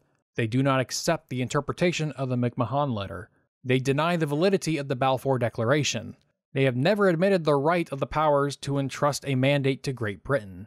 The point which concerns us here is not whether these Arabs' claims are justified or not, but simply that they are their claims and that the overriding or settling aside of them was the main cause of the disturbances. The Arabs in Palestine were upset that all of the neighboring Arab countries now had independent governments with their own legislatures and elected officials and monarchs, while they didn't. And they were also upset that they were now a smaller proportion of the population within Palestine. And they saw this reduction in their proportion of the population as a violation of their human rights. The fear of Jewish domination, political and economic. The Arabs were afraid of the Jews. They are impressed and alarmed by their pertinacity, their wealth, their ability and growing numbers. They view with mistrust the extent of land which has passed into Jewish hands. If they have fears for themselves, these fears are multiplied 1,000-fold for their children, whose whole future seem to be threatened by the advancing tide of Jewish immigrants. No doubt, too, among these less educated Arabs at any rate, the fear is widespread that Jewish domination might affect the holy places and influence the freedom of religious observance. Both parties submitted proposals. The Arab Higher Committee wanted national independence with full sovereignty over all internal and external affairs, including immigration. And the report was skeptical about the Arab Higher Committee's claim that they would protect the rights of Jews. The Arab Higher Committee assured us that the welfare of the Jewish minority would be safeguarded not only by specific provisions in the treaty, which would accompany the grant of independence, but also by the habitual toleration which Jewish minorities have enjoyed in other Arab lands. But it must be remembered that those Jewish minorities elsewhere are relatively very small, and that the Jewish minority in Palestine is already regarded by the Arabs as too big. Jabotinsky's solution was to give the entirety of both Palestine and Jordan to the Jews, and allow unlimited immigration so that they became the majority population. These passages are a fitting summary of the report's overall conclusions. This intensification of the conflict will continue. The estranging force of conditions inside Palestine is growing year by year. The educational systems, Arab and Jewish, are schools of nationalism, and they have only existed for a short time. The more numerous and prosperous and better educated the Arabs become, the more insistent will be their demand for national independence, and the more bitter their hatred of the obstacles that bars the way to it. As the Jewish national home grows older and more firmly rooted, so will grow its self-confidence and political ambition. Thus, for internal and external reasons, it seems probable that the situation, bad as it now is, will grow worse. Manifestly, the problem cannot be solved by giving either the Arabs or the Jews all they want. The answer to the question, which of them in the end will govern Palestine, must surely be neither. But while neither race can justly rule all Palestine, we see no reason why, if it were practicable, each race should not rule part of it. The report refused to shut down Jewish immigration altogether, but it did recommend drastically reducing it to 12,000 annually. It stated that immigration restrictions, cantonization, and equal government would not resolve the root of the problem. It proposed partition as the only plan with any chance of success, and the proposed map gave Jews 20% of the territory despite only owning about 7% of the land, but making up nearly a third of the population. Jerusalem and Bethlehem, with a corridor to the sea north of Jaffa, would remain under British control, and both Britain and the Jewish state would give annual payments to the Arab state. It also proposed a population transfer between the two states, following the precedent set by Turkey and Greece. The Chamberlain government would back the plan proposed by the Peel Report. Jewish leaders were ecstatic. Ben-Gurion said, "I see in the realization of this plan an almost decisive phase in the beginning of complete redemption, and an unrivaled lever for the gradual conquest of all of the land of Israel." A partial Jewish state is not the end, but the beginning. A powerful impetus in our historic efforts to redeem the land in its entirety. Despite their support for the plan, the Zionists publicly acted like they did not support the plan, partly because some of them didn't support the plan, but also because it was a political strategy. If the Arabs thought the Zionists and Jews supported the plan, then the Arabs would not support it. And therefore, this was a bit of reverse psychology. It didn't work. But moderate Arabs, at first at least, did begrudgingly support it. The Maronites in Lebanon were also supportive of the partition plan, with President Emil Ed expressing interest in signing a treaty between the soon-to-be independent Lebanon and a Jewish state. King Abdullah of Jordan expressed his support to the British, along with the former mayor of Jerusalem, along with the mayors of Nablus, Jenin, Tokarem, and Haifa as well. Not all Jews had positive reactions to the report. Jabotinsky was more empathetic to the Arab nationalists than Weizmann, but because of that, he was also less accommodating. Palestine on both sides of the Jordan should hold the Arabs, their progeny, and many millions of Jews. What I do not deny is that in that process, the Arabs of Palestine will necessarily become a minority. What I do not deny is that that is a hardship. That is not a hardship on any race, any nation. Possessing so many national states now, and so many more national states in the future, one fraction, one branch of that race, and not a big one, will have to live in someone else's state. Despite all of that, he still opposed the proposed population transfers. The Commission's report describes me as an extremist, but at least I never dreamt of demanding the Arab inhabitants of the Jewish state to emigrate. This might be a most dangerous precedent which will jeopardize the interests of the Jewish diaspora. Nor will the prospective Arab state, once deprived of Jewish energy and capital, following the transfer of its Jewish inhabitants as suggested by the Peel Report, be able to absorb these Arabs. Hence the notion of uprooting masses of people is nothing but idle talk. The 20th Zionist Congress was held in Zurich in August of 1937. Weizmann voiced his support for partition, but expressed a desire to redo the borders more in their favor. He would say this about the Arabs: "We know that the Mufti and Kabuchi are not the Arab nation. There is an Arab nation with a glorious past. To that nation we have stretched out our hand, and do so even now, but on one condition. Just as we wish them to overcome their crisis, and to revert to the great tradition of the mighty and civilized Arab people, so must they know that we have the right to build our home in Eretz Israel, harming no one, helping all. When they acknowledge this, we shall reach common ground." The wider Zionist movement opposed the partition, believing that all of Palestine should belong to the Jews, especially Jerusalem. They also feared that such a small state would be territorially indefensible. There were other Zionists who opposed the partition. Along with Winston Churchill and the leadership of the Liberal and Labour parties, former High Commissioner Herbert Samuel published an article in Foreign Affairs outlining his problems with the proposal. The Commission seemed to have picked out all the most awkward provisions of the Peace Treaty of Versailles, and to have put a Saar, a Polish corridor, and half a dozen Danzigs and Memels into a country the size of Wales. The US State Department voiced its concerns over the plan. We were constantly being pressured for action by the nearly 5 million Jews in the United States. At the same time, our representatives in the Near Eastern Arab countries, plus our own military officials here, were informing us of the danger of antagonizing the 60 million Arabs. The Mufti was enraged at the partition plan and resumed his campaign of demonizing the Jews. A minority of intruders, who before the war had no great standing in this country, and whose political connections therewith had been served for almost 2,000 years, such an attempt is without precedent in history, ancient or modern. Palestine is still an Arab country, because the majority of its population is Arab, the majority of its property owners are Arabs, and because of its unbroken historical connection with the Arabs for over 1,400 years. The Arab Palestinians were angry at the report and rejected it outright. King Abdullah was the only Arab monarch to approve the plan, due to the plan involving Jordan annexing the Arab portions of Palestine. The Nashashibi clan initially supported the plan, but after an intimidation campaign led by the Husseini clan, they fell silent or renounced the report. The government of Neville Chamberlain supported the partition proposal, which made Amin decide to stop trying to persuade the British, and decided to openly support revolt.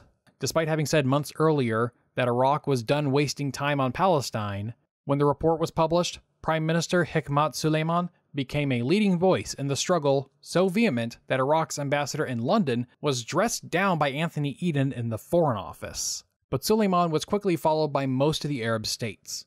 But the Arab states were not just concerned for the Palestinians' own sake. They also didn't like the idea of Jordan annexing large chunks of Palestine.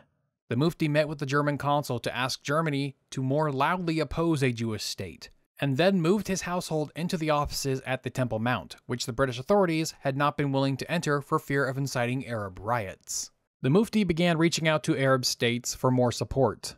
He went so far as to demand Ibn Saud to have the ulama of Mecca declare a jihad on the Jews. Many delegates, including Golda Meir, didn't believe the British would actually go through with it. The Congress would come to a compromise in which it would accept the overall plan of partition, but rejected the borders as proposed by the Peel Report. The Grand Mufti convened his own summit in Damascus of the Arab parties to respond to the report's proposal. Their meeting would emphasize the promised Arab state given by the Allies in the Great War, and accuse the British of succumbing to Zionist money, and that the Arabs would shift their allegiances to other European powers whose goals were in line with their own. They declared that it was the duty of all Arabs and Muslims to fight as one and boycott a Jewish state, and all that didn't were de facto Zionists. Arab propaganda proliferated, calling Jews enemies of the Prophet and servants of Satan. The conference would ask God to grant them victory in their jihad. Some attendees felt the conference didn't go far enough, and wanted it to explicitly commit to relaunch acts of violence. A quarter of the delegates to this conference would meet up in Damascus again in secret, and plot a return to violence, targeting the British, the Jews, and Arabs still on friendly terms with either. A letter from Fawzi said that if partition was to go through, every Arab should die for the cause to stop it. The area of Galilee had been assigned to the Jewish state in the partition plan, but at that time it was still majority Arab. So the Jewish Agency and the National Fund began buying land in the region and sending settlers to build homes. This was part of the Wall and Tower campaign, which took advantage of old permit laws the British left in place that allowed any structures built in a single day to not require a permit. Mid-August saw a renewal of violence against Jewish communities, but this phase of the revolt also kind of dived into being a bit of a Palestinian civil war, with various clans, families, and factions using the coming violence as an excuse to settle old scores. Tensions would boil over in September 1937, when the acting governor of the Galilee district, Lewis Andrews, was assassinated at a church in Nazareth. The High Commissioner for Palestine, Arthur Walkup, was on holiday in Scotland at the time of the assassination, leaving the acting High Commissioner, William Baderekh, to respond.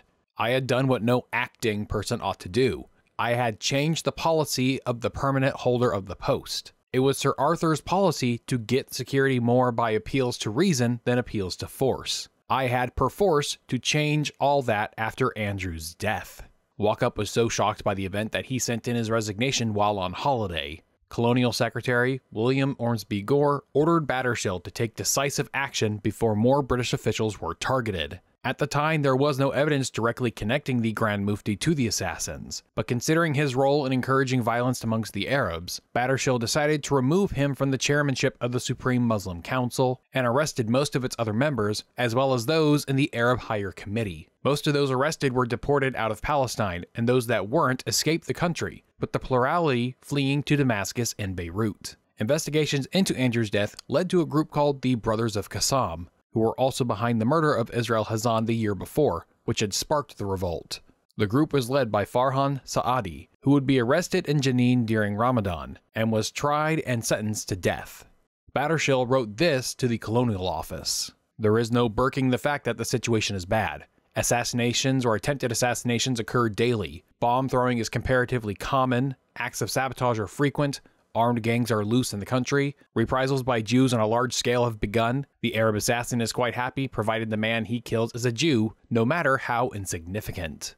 Despite being removed from his office, the Mufti remained cloistered in his offices on the Temple Mount, due to the British authorities remaining hesitant to violate a holy site. But due to the overwhelming amount of evidence proving his involvement in the rebellion, Amin felt it was only a matter of time before the British would come in and arrest him. So on October 13th, he disguised himself as a Bedouin and tried to flee to Lebanon. His boat was intercepted by a French Coast Guard, who decided to place him under house arrest in Beirut because no neighboring Arab country was willing to let him in. A community of Palestinian Arabs had been growing in Beirut since the beginning of the revolt in 1936 by people fleeing the violence. Living in exile in Beirut, the Mufti established his own pseudo-corps of followers and hangers-on. He gave long diatribes denying the Levantine origins of the Jews and denying the history of persecution they had faced in Europe. And amongst these courtiers was the former Arab moderate, Musa Alami. The Mufti and his lieutenants would establish the Central Committee of the Jihad in Damascus, headed by Izzat Darwaza, which was tasked with recruiting, arming, and directing the rebellion. Amin set up a system where he would give orders to liaisons verbally so they could avoid creating a paper trail connecting the rebellion in Palestine directly to him. These liaisons would then deliver the instructions to the committee, who then sent couriers on foot to the various rebel commanders. Despite the Mufti retaining wide support amongst Arabs in Palestine, there were still those who opposed his hegemony. Serious religious tensions were also appearing in the Palestinian national movement. These tensions were deeply grounded, merely exacerbated by both Haj Amin's base of power in the Supreme Muslim Council and the British propensity to differentiate between the Muslim and Christian communities. Muslims resented the overrepresentation of Christian Arabs in the bureaucracy and the presence of foreign Christian missionaries in the country. The resentment interacted with the exclusivist Islam component of Palestinian militancy, and the question of what role Islam would play in the emerging national identity. While most of the leadership officially set a secular independent Arab state as its goal, popular feelings about the role of religion in politics were difficult to quell. One of the exiled council members, Hussein Khalidi, frequently criticized the Mufti in his diary for fleeing to Beirut, and complained that the Arabs were shooting themselves in the foot by constantly attacking Jewish and British civilians. Along with some former allies of the Mufti, his longtime opponents in the Nashashibi clan hoped his absence would create an opportunity for themselves to take the reins of the national movement. Rajed Nashashibi was in contact with Moshe Sharet, the head of the political department of the Jewish Agency, while his nephew, Fakhri Nashashibi, was in touch with David HaKohen, who was in charge of intelligence operations for the Haganah. On October 14, 1937, violence began with rebels ambushing 2 buses outside Jerusalem, and a dozen other rebels derailing a train going from Haifa to Jaffa. 2 British police were killed in Bethlehem, and bombs were found in a Jerusalem cafe, along with the sabotaging of the Iraqi oil pipeline and attacking the airport in Lydda. Baderekh responded by issuing curfews, collective fines, mass arrests, and demolishing homes. The British cabinet would place Archibald Wavell in charge of the police, who then installed military courts and banned the carrying of arms, which was punishable by death. Baderekh justified his support for collective punishment in his diary. I doubt whether any Arab really has any ethical feeling against murder, and I am sure Arabs look upon murder as a justifiable and satisfactory weapon to use not only in private feuds, but in political controversies. We shall never get them to change their fundamental belief on this point. The British would also burn the bodies of dead terrorists in order to prevent funerals from turning into riots and protests. They would force Arab civilians to drive ahead of their convoys in order to deter the terrorists from planting landmines. One British general wanted to use tear gas, but lamented that Britain had signed the international convention banning their use. The British authorities in Palestine regularly denied that they were violating civil rights, and the few times they did acknowledge, they were justified as being exceptional. But these practices weren't limited to rural villages. Cities such as Nablus saw people detained and interrogated. As violence and persecution against Jews in Europe grew, more Zionists began to switch their affiliation from the labor Zionists under Ben-Gurion, who advocated restraint in dealing with Arab violence, to the revisionists and Irgun. Jabotinsky would take symbolic leadership of the Irgun, telling them that if Arab violence is renewed and the Jews were targets, that they should not restrain themselves. David Raziel was an Irgun leader in Palestine and wrote pamphlets instructing drill and firearms in Hebrew. On November 9, 1937, Arab gunmen killed 5 Jews in a kibbutz near Jerusalem, and 5 days later, an Arab man was killed in Jerusalem's Rahavia neighborhood, along with 2 Arab workers near the ultra-Orthodox quarter of the Old City, and a bus headed toward Jaffa was also hit, killing 3 people. Raziel would take credit for the attacks, saying, "He who does not want to be defeated has no choice but to attack. The goal of every war is to break the enemy's will and impose the victors." Jabotinsky equivocated, blaming the British for failing to protect Jews, thus forcing the Jews to act. Jabotinsky asked Raziel to warn the Arabs when a reprisal attack was being planned, but Raziel refused. Baderekh ordered 24 revisionists, including Ze'ev Jabotinsky's son, Eri Jabotinsky, detained at Accra prison. In January of 1938, a British archaeologist, James Starkey, was murdered by Arab rebels near Hebron, allegedly mistaking him for a Jew because of his beard. This led to the colonial police advisor, Charles Tegart, to initiate a policy of militarization, asking for armored vehicles, fortifications, interrogation rooms, and barbed wire fences along the northern border with Syria and Lebanon. He would enlist the Jewish labor union, Histadrut, to build a fence, as well as the Notrim and the Haganah to provide protection. With Europe seemingly on the verge of war, the British began recruiting and training Jewish divisions and militias to help police Palestine. Many of these Jewish recruits were also members of Haganah, who were becoming more aggressive in their rhetoric, in contrast to the restraint policy advocated by the Jewish Agency. And by 1938, the Haganah had 25,000 members, a fifth of whom were women.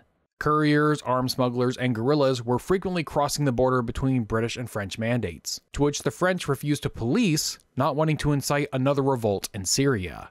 Suspects captured near the border were humiliated and brutalized, and it wasn't just Arabs. Jewish terrorists saw similar treatment. By 1939, about 9,000 would be detained without trial in overcrowded, unsanitary camps. As 1937 came to a close, many in the British government were looking for a quick solution to the insurgency. The current wave of violence had been sparked when the Chamberlain government announced its support for partition after the Peel Report was published.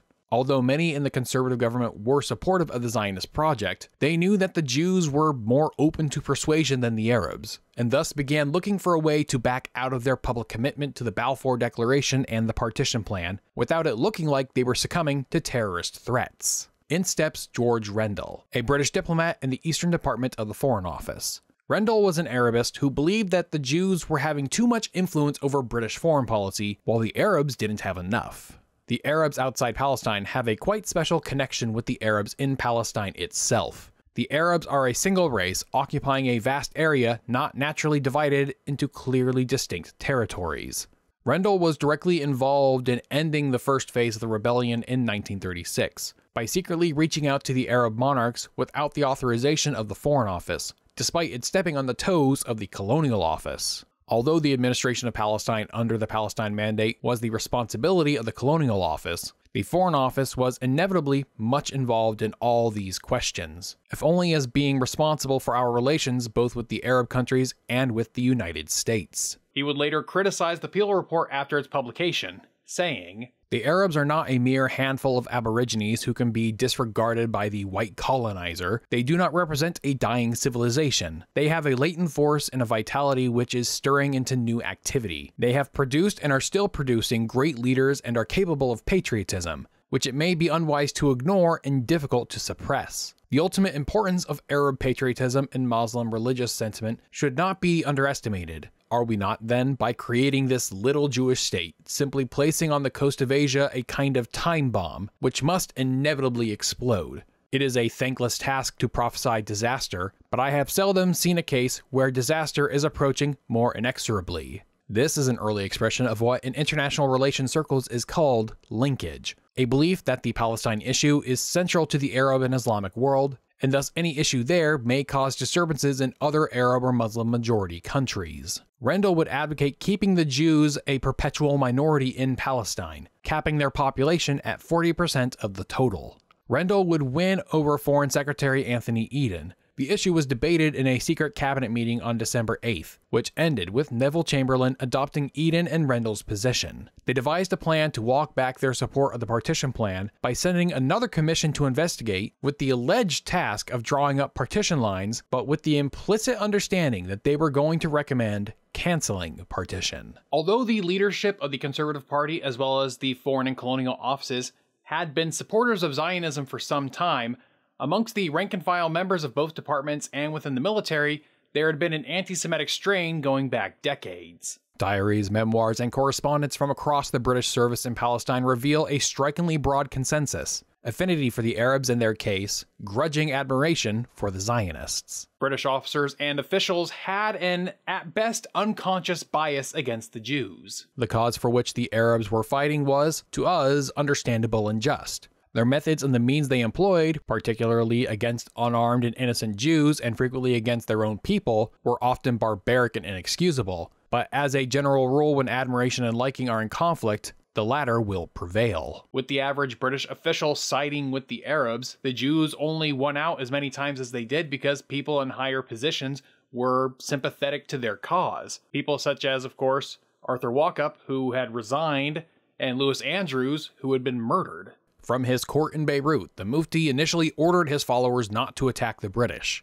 He wanted them to focus on killing Jews and moderate Arabs. The second half of the rebellion was just as much a war amongst the Palestinian Arabs as it was a revolt against the British or a war of extermination toward the Jews. Arab intellectuals appealed to Amin to issue a fatwa against the Arab-on-Arab violence, but he refused. But as tensions escalated, he would approve attacks on the British. The rebels crossed and recrossed the frontiers and paraded triumphantly in Damascus. British officials had become desperate at their lack of security. They could now be shot at or kidnapped on the roads or ambushed in their offices. Rebels commandeered weapons, supplies, and reinforcement from villages, robbed banks, and set up rival courts. Arab villages boycotted electricity from Jewish-owned power plants. But because most of the oil lamps had been broken by Arab rebels and troublemakers, this left many towns completely dark at night. Rebels would punish the families who were caught breaking the boycott and acted as police in the towns they controlled.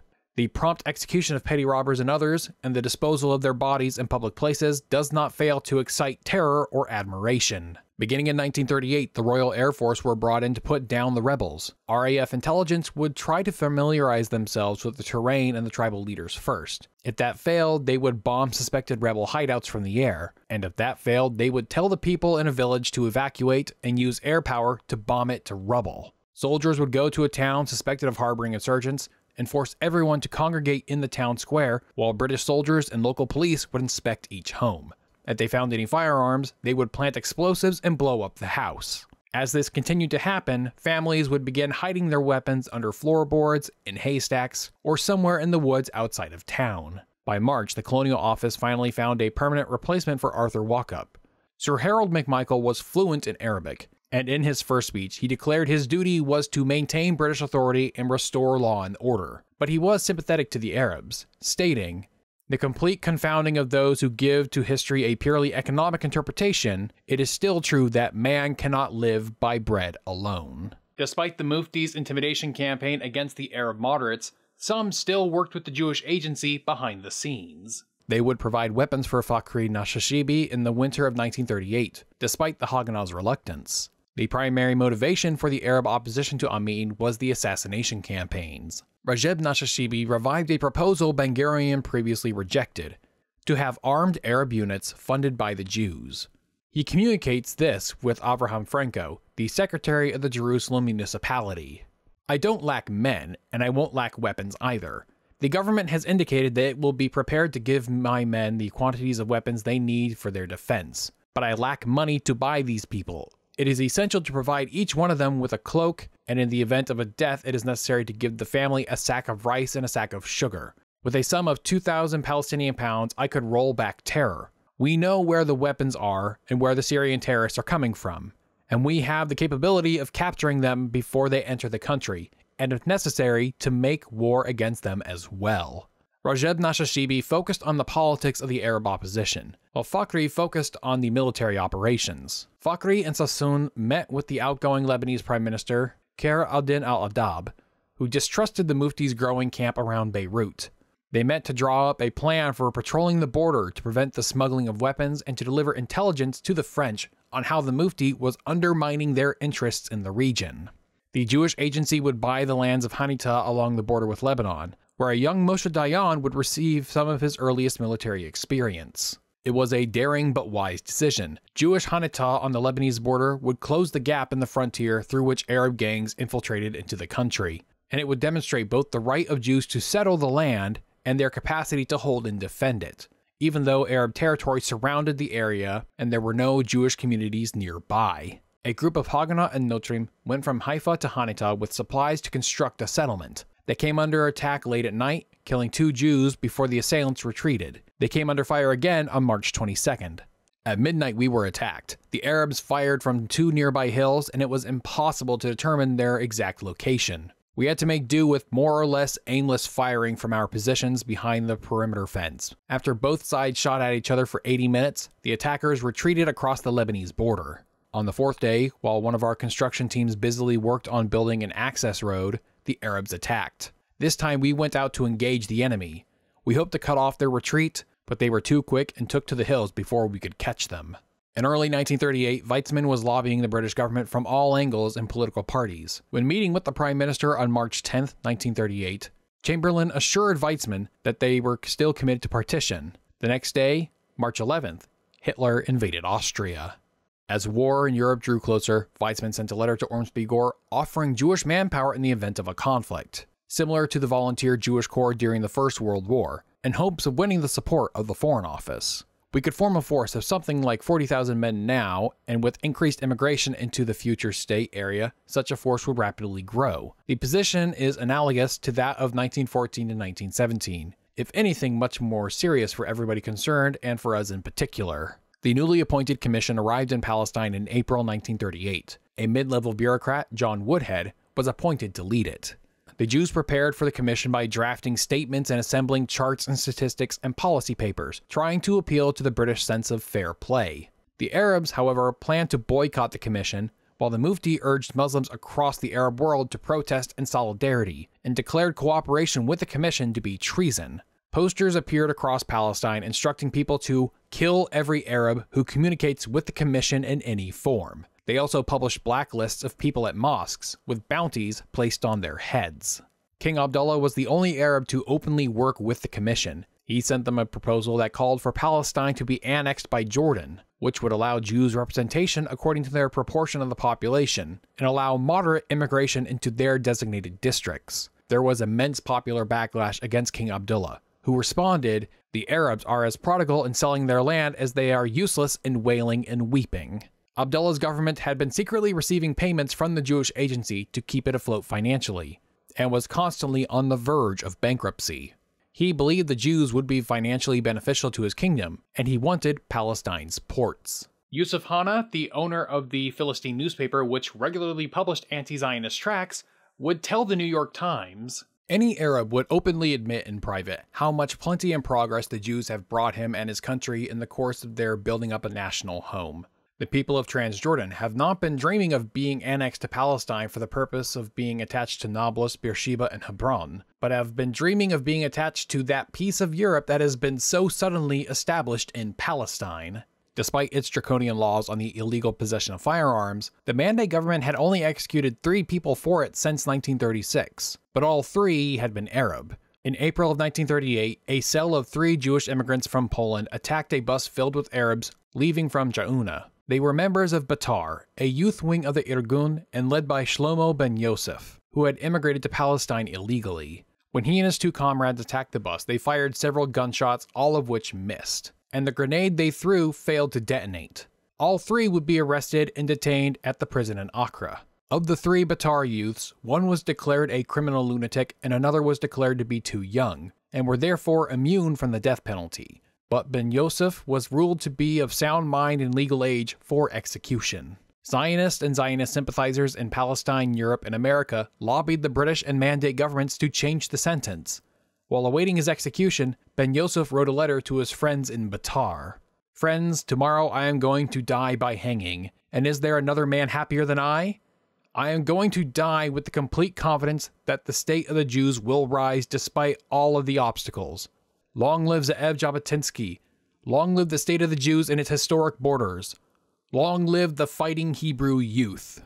Jabotinsky had been lobbying to get the execution deferred, meeting with Ramsey MacDonald, who refused to reverse the decision. Ben Yosef was executed by hanging at 8 a.m. June 29, 1938.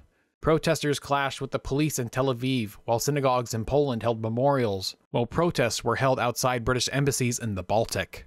On June 30th, Irgun commanders met and debated what they should do, and decided on a campaign of revenge against the British and Arabs, with one saying, "We must create a situation whereby killing an Arab is like killing a rat, where Arabs are dirt, thereby showing that we and not they are the power to be reckoned with. Acts of retaliation will show the British government and the world that the Yishuv is a fighting force. Acts of retaliation will break Arab terror." Jabotinsky would sign off on the revenge campaign, consisting of kidnappings, murders, and acts of terrorism. Just as acts of Arab violence had pushed more Jews into favoring violence, Jewish violence pushed the few remaining Arab moderates into supporting extremism. They kidnapped and hanged a Christian in Haifa, and firebombed a bus in Jerusalem, and shot people in Tel Aviv. Arabs retaliated by killing Moshav members in Tel Karem, and shooting Jewish shop owners in Jerusalem, and bombing a train in Tel Aviv. An Arab market in Haifa was bombed, which killed 21 Arabs and injured a number of Jews. One of the victims was Chaim Weizmann's brother-in-law, to which Weizmann pleaded that nobody seek revenge. By the summer of 1938, the Arab rebels controlled most of the rural areas of Palestine, and had sway in major Arab urban areas. British soldiers would evacuate areas where infrastructure was destroyed, which happened in places like Gaza and Hebron, which made it a common tactic to drive out British forces. Taxis had false floors to hide and transport arms and munitions. The rebels derailed trains. The Old City in Jerusalem became a no-go zone for Europeans, who were likely to be kidnapped and ransomed.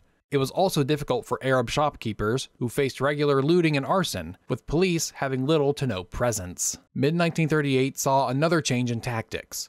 Typically, the British would send in a relatively large force, occupy it for several days, and then leave. These towns often saw reprisals from angry rebels going back in after the occupations, and punished those who cooperated with the British. Subsequently, the British began prolonging their occupations of villages in the Galilee and Samaria in order to deny rebels access to bases and resources, and they would use these prolonged occupations to reintroduce civil control. McMichael recruited Sir Gawain Bell in the summer of 1938. He was also a veteran of Sudan, and was tasked with regaining control of the countryside. Bell would say of the process, "The combing of a village entailed all the men and boys collected and lined up. There would then be a search for the wanted men. This meant that these people were obliged to file slowly past a police armored car in which a government informer was concealed." Bell describes the relationship between the British and the Jews. "We knew that in all of these settlements they were busy training their men and their women in the creation of an underground army, and clandestinely acquiring supplies of arms. I admired but found it difficult to like the Jews. I liked and sympathized with the Arabs, but in general had less admiration for them. The soldiers instinctively felt a preference for the wild men who sniped at them from the hillsides, to the seemingly friendly Jewish settlers who over-keenly entertained them with food and beer. The cause for which the Arabs were fighting was, to us, understandable and just, though their methods and means they employed, particularly against unarmed and innocent Jews and frequently against their own people, were often barbaric and inexcusable. For most of the war, it was the Arab rebels that were bringing the fight to the British and the Jews. But one military official, Lord Wingate, wanted to change this dynamic. Wingate was a fundamentalist Christian from a family with a history of missionary work.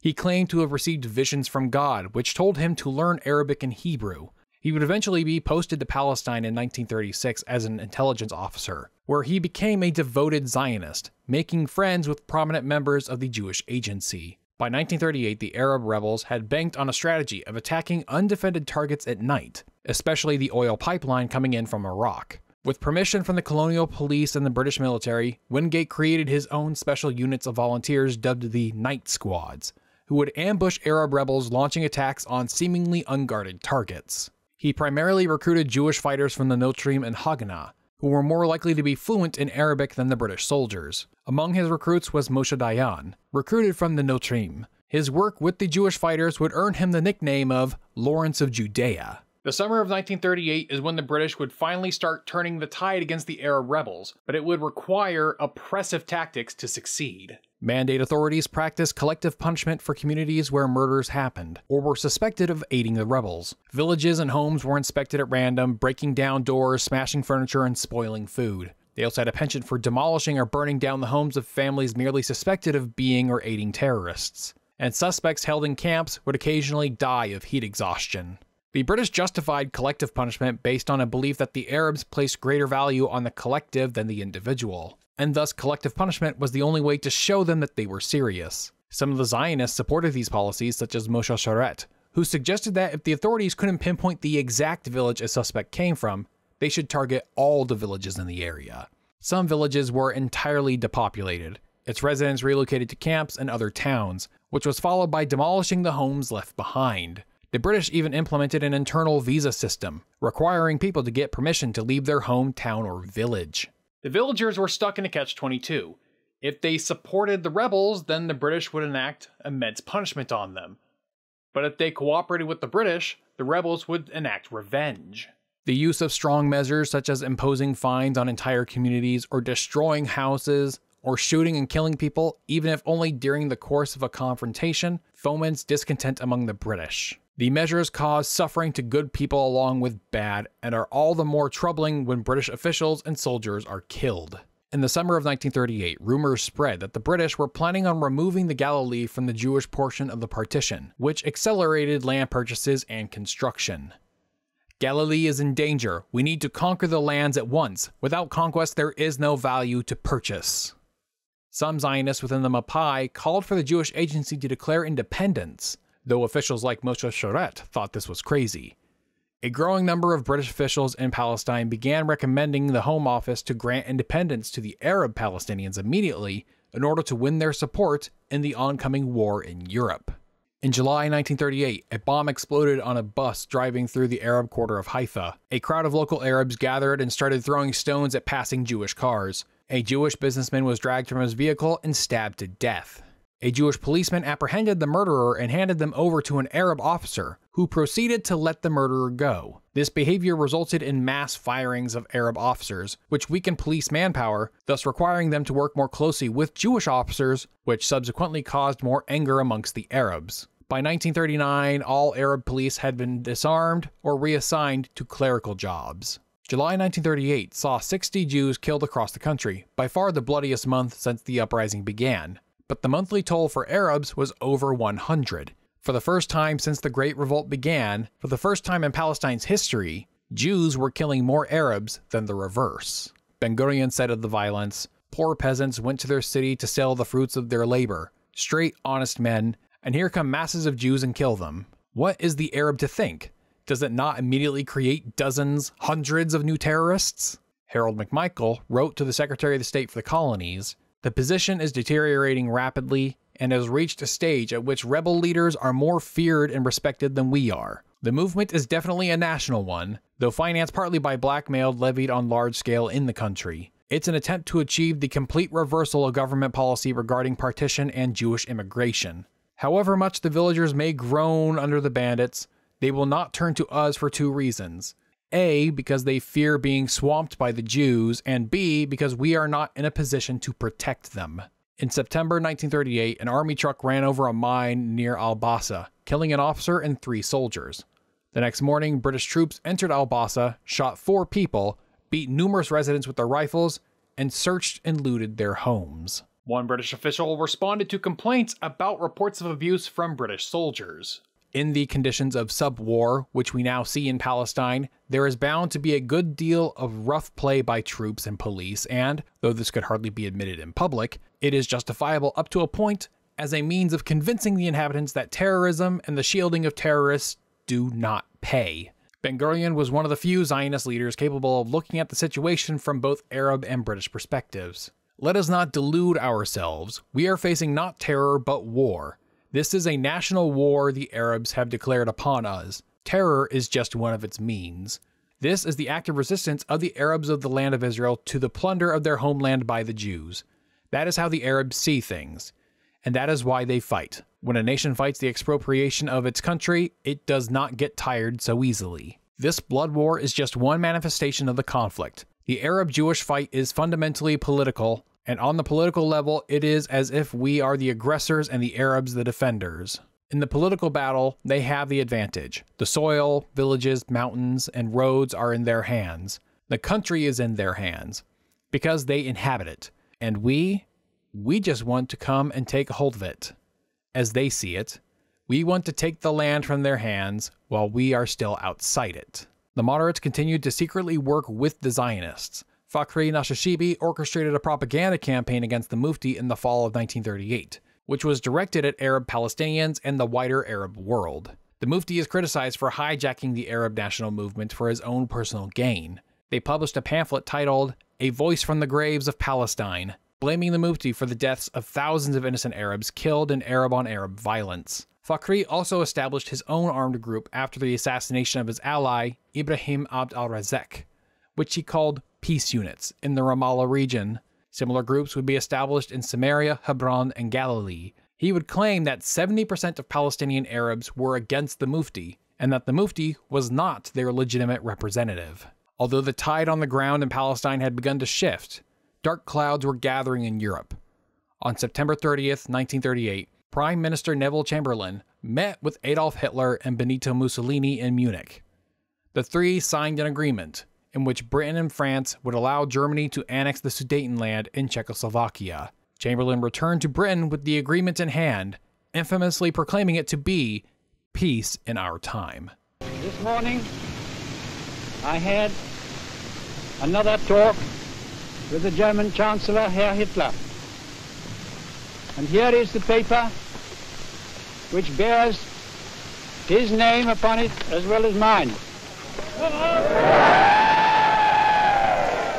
We regard the agreement signed last night and the Anglo-German naval agreement as symbolic of the desire of our two peoples never to go to war with one another again. There were mixed reactions to the Munich Agreement amongst the Arabs. Some saw it as a sign that the British were willing to capitulate if the threats were powerful enough. But others feared that since war in Europe was, for the time being, avoided, the British would have a free hand to finally put down the revolt. The Jews in Palestine and across the world, however, saw Munich as sacrificing the Czechs to a bunch of anti-Semites to preserve their own position, and feared they were next. Violence from all three camps had escalated, with indiscriminate attacks waged by both Jews and Arabs, with the British enacting collective punishment against the parties that opposed its authority. But the Munich Agreement gave Britain the breathing room it needed to divert its attention from Europe to Palestine. In many rural areas, the Arab rebels had become the de facto government, collecting their own taxes and operating their own courts. On October 2nd, 100 Arab Muslims calling themselves Mujahideen attacked the majority Jewish city of Tiberias. Cries of Allahu Akbar could be heard throughout the city as the Arabs blocked the roads, cut communication cables, and torched government buildings, Jewish homes, and businesses, as well as the synagogue. 17 Jews died from stabs and immolation, 10 of which were children. The attack had been led by Abu Ibrahim al-Kabir, who had received orders from the Central Committee for National Jihad in Damascus. The dastardly nightmare of the Tiberias slaughter has brought home afresh to Jews near and far a grim lesson which no sane man can expect them to ignore. 3 weeks later, the Jewish mayor of Tiberias, an Arabic-speaking Mizrahi Jew, Zaki al-Hadif, was assassinated.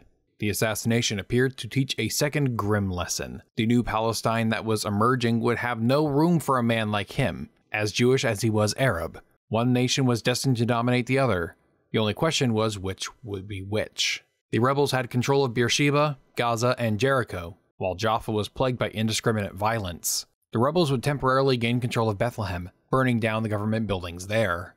In the rebel court system, identifying as or affiliating with Zionists was an offense punishable by death. Rebels would arbitrarily kidnap a Jewish civilian, put them through a show trial, and then sentence them to death. Occasionally, they would spare the Jew, claiming that their court was more just than that of the British, at which point they were let go but forced to wear Arab attire.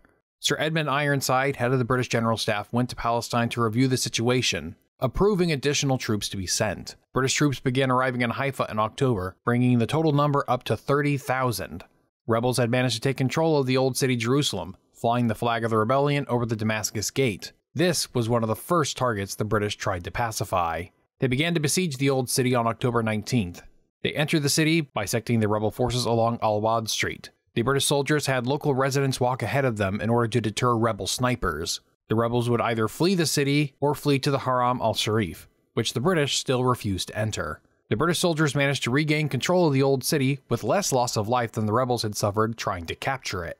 By the end of October, the British re-established control of Jaffa, which allowed its Jewish residents to return to the city for the first time in over 2 years. Sir Alec Kirkbride, a district commissioner in the north, said, "Having battles didn't do any good even when you won them. They're regarded as being rather sporting events and stimulated recruitments among the Arabs. My own practice in Galilee was not to encourage frightfulness on part of the troops, but to make everything awkward for people who were not cooperating with the government. Back in London, Chamberlain's cabinet debated how they could give their soldiers enough leeway to put down the rebellion, while leaving open a political solution. By this point, the Woodhead Commission had spent 3 months in Palestine and interviewed 50 people, but only Britons and Jews due to the Arab boycott. The vice mayor of Jerusalem, Hassan Siddiq Dajani, had expressed interest in testifying to the commission, but was found dead along the train tracks outside the city with broken hands and 2 bullet holes in his head. Rumors spread that the Woodhead Commission was going to either drastically revise the partition plan or completely abandon it while banning Jewish immigration. U.S. Ambassador Joseph Kennedy Sr. complained to Westminster that the U.S. government was receiving tons of reports and complaints about what was going on in Palestine. Joe Kennedy, a virulent anti-Semite, complained about the anti-Nazi bias in American news due to the Jews who dominate our press. The American Press Corps objected to bans on Jewish immigration to Palestine, but this wasn't just the opinion of American Jews, but of American Christians, especially liberal Christians. President Roosevelt received telegrams from 20 governors, 20 congressmen, the Postmaster General, and IRS officials. Due to the Democratic Party's own political problems at home, Ambassador Kennedy would ask the British government to wait until after the 1938 midterm elections to publish the Woodhead Report, to which Westminster complied, publishing it on November 9th. The growth of population in Palestine since the war is the result of a combination of circumstances unique in modern history: an unusually high rate of immigration, and an abnormally high rate of natural increase in the existing indigenous population. The Mandate Palestine had seen the greatest improvements in terms of standards of living and life expectancy in the entire Arab world. The birth rate is a long way higher than that of any other country in the tables, and is probably amongst the highest in the world. There is no indication of any downward tendency during the period. The death rate, though high, is not actually higher than that of Egypt and other Asiatic countries on somewhat the same economic level. There has been in the last 10 years a gradual downward trend in the death rate, and most notably in the rate of infant mortality. The report doesn't attribute these improvements to changes in Arab behavior, but rather to outside intervention. It would seem that the growth of population must be due mainly to a lower death rate, brought about not so much by a change in personal habits as by the general administrative measures. It is indeed an ironic commentary on the working of the Mandate, and perhaps on the science of government, that this result, which so far from encouraging has almost certainly hindered close settlement by Jews on the land, could scarcely have been brought about except through the expropriation of tax revenue contributed by the Jews.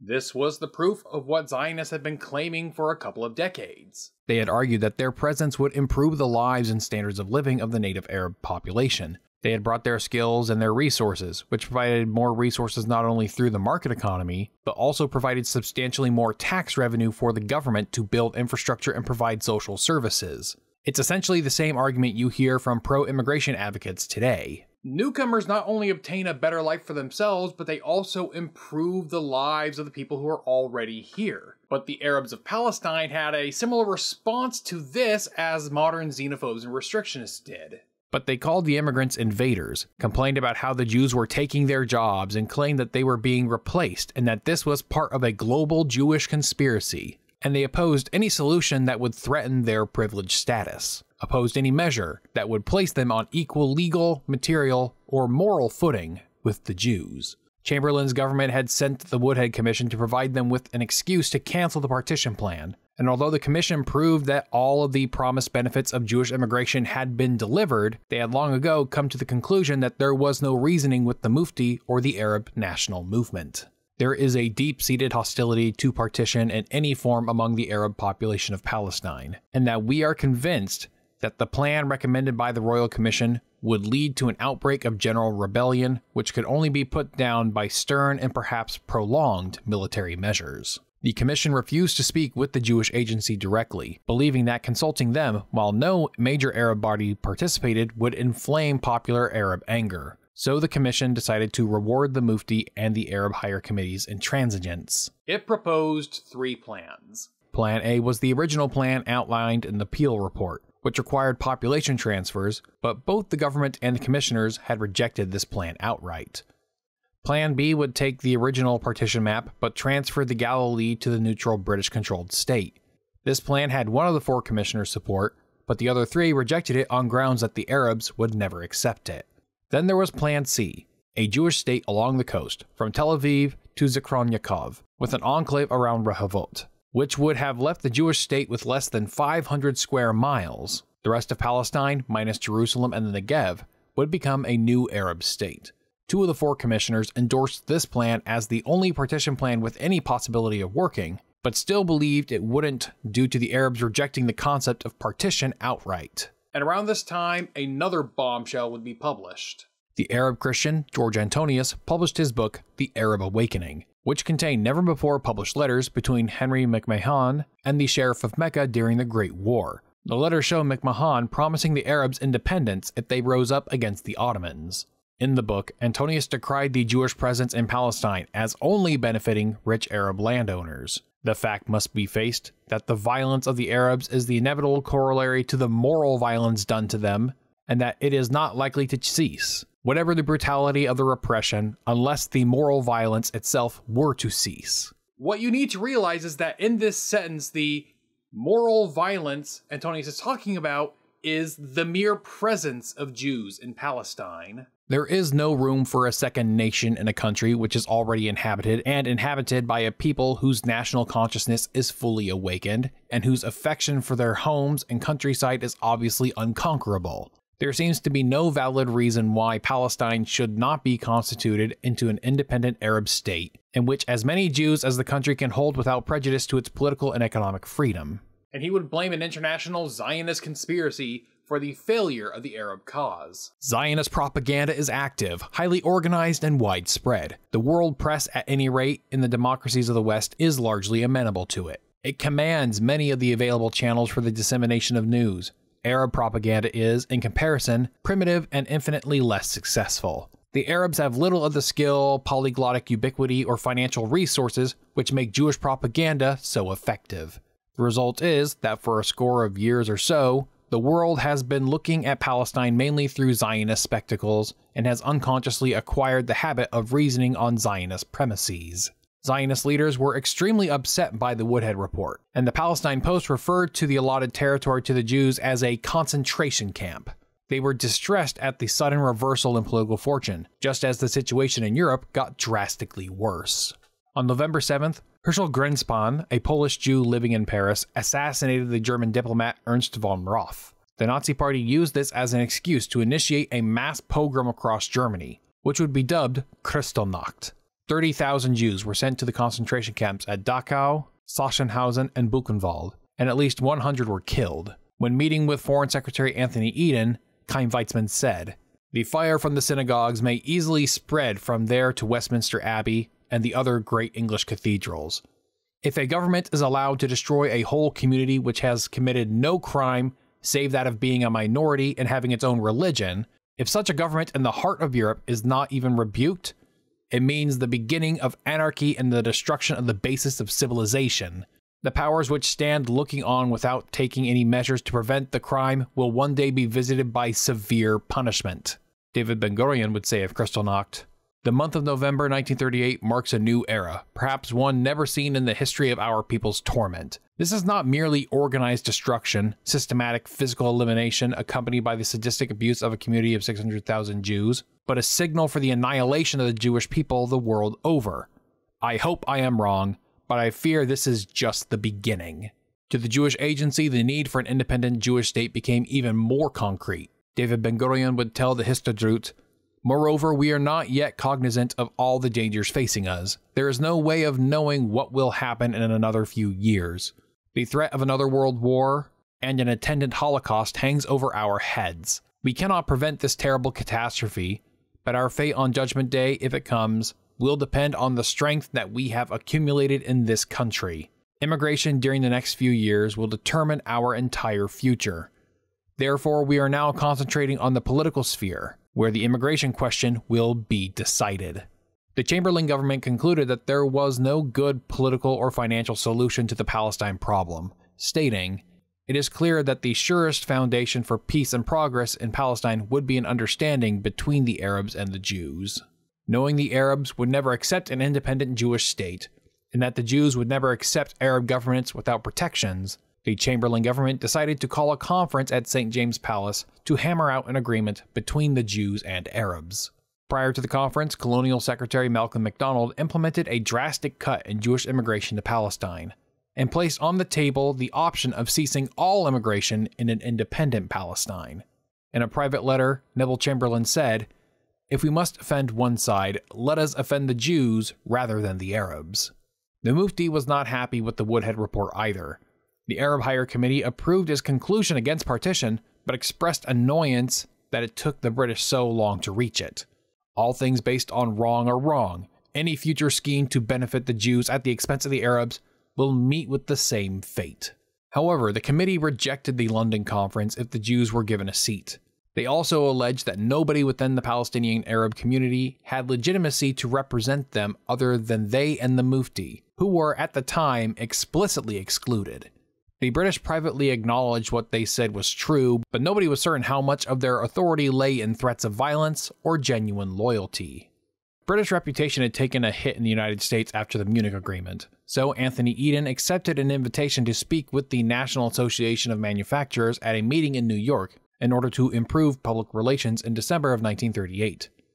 During this trip, he would also meet with President Roosevelt and discuss the issue of Jewish immigration to Palestine, which was a growing concern in the U.S.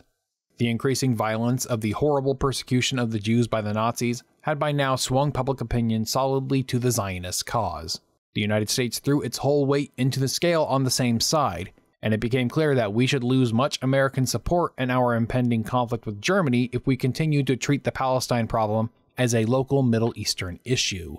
Zionist activists in London informed Jewish groups in the U.S. about the potential threat of halted or curtailed Jewish immigration into Palestine. The American Jews then contacted and lobbied U.S. politicians, including the president, fearing for the safety of German and Polish Jews.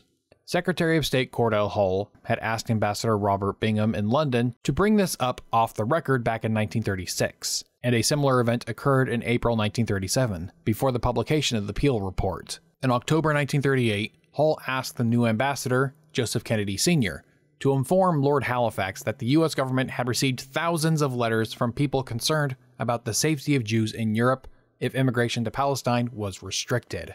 On October 14th, the U.S. State Department issued its own statement about its position on Palestine. As is well known, the American people have for many years taken a close interest in the development of the Jewish national home in Palestine. Beginning with President Wilson, each succeeding president has on one or more occasions expressed his own interest in the idea of a national home and his pleasure at the progress made in its establishment. Musa Alami would meet with Malcolm MacDonald at Whitehall to discuss the London Conference on Palestine. MacDonald promised Alami that the exiles would be allowed to meet with the Mufti in Lebanon and attend the conference, and that the Arabs wouldn't have to negotiate with the Jews directly, and that eventual independence of some kind was on the table. Alami returned to Beirut to meet with the other exiles, who, upon hearing the details of the meeting with MacDonald, were on board with the conference. The St. James Conference was not needed to formulate the new policy, nor was it convened with the hope of bringing the Jews and Arabs to an agreement. The intention was to demonstrate that the British were still playing fair. This didn't work. The conference began on February 7, 1939, at St. James Palace in London.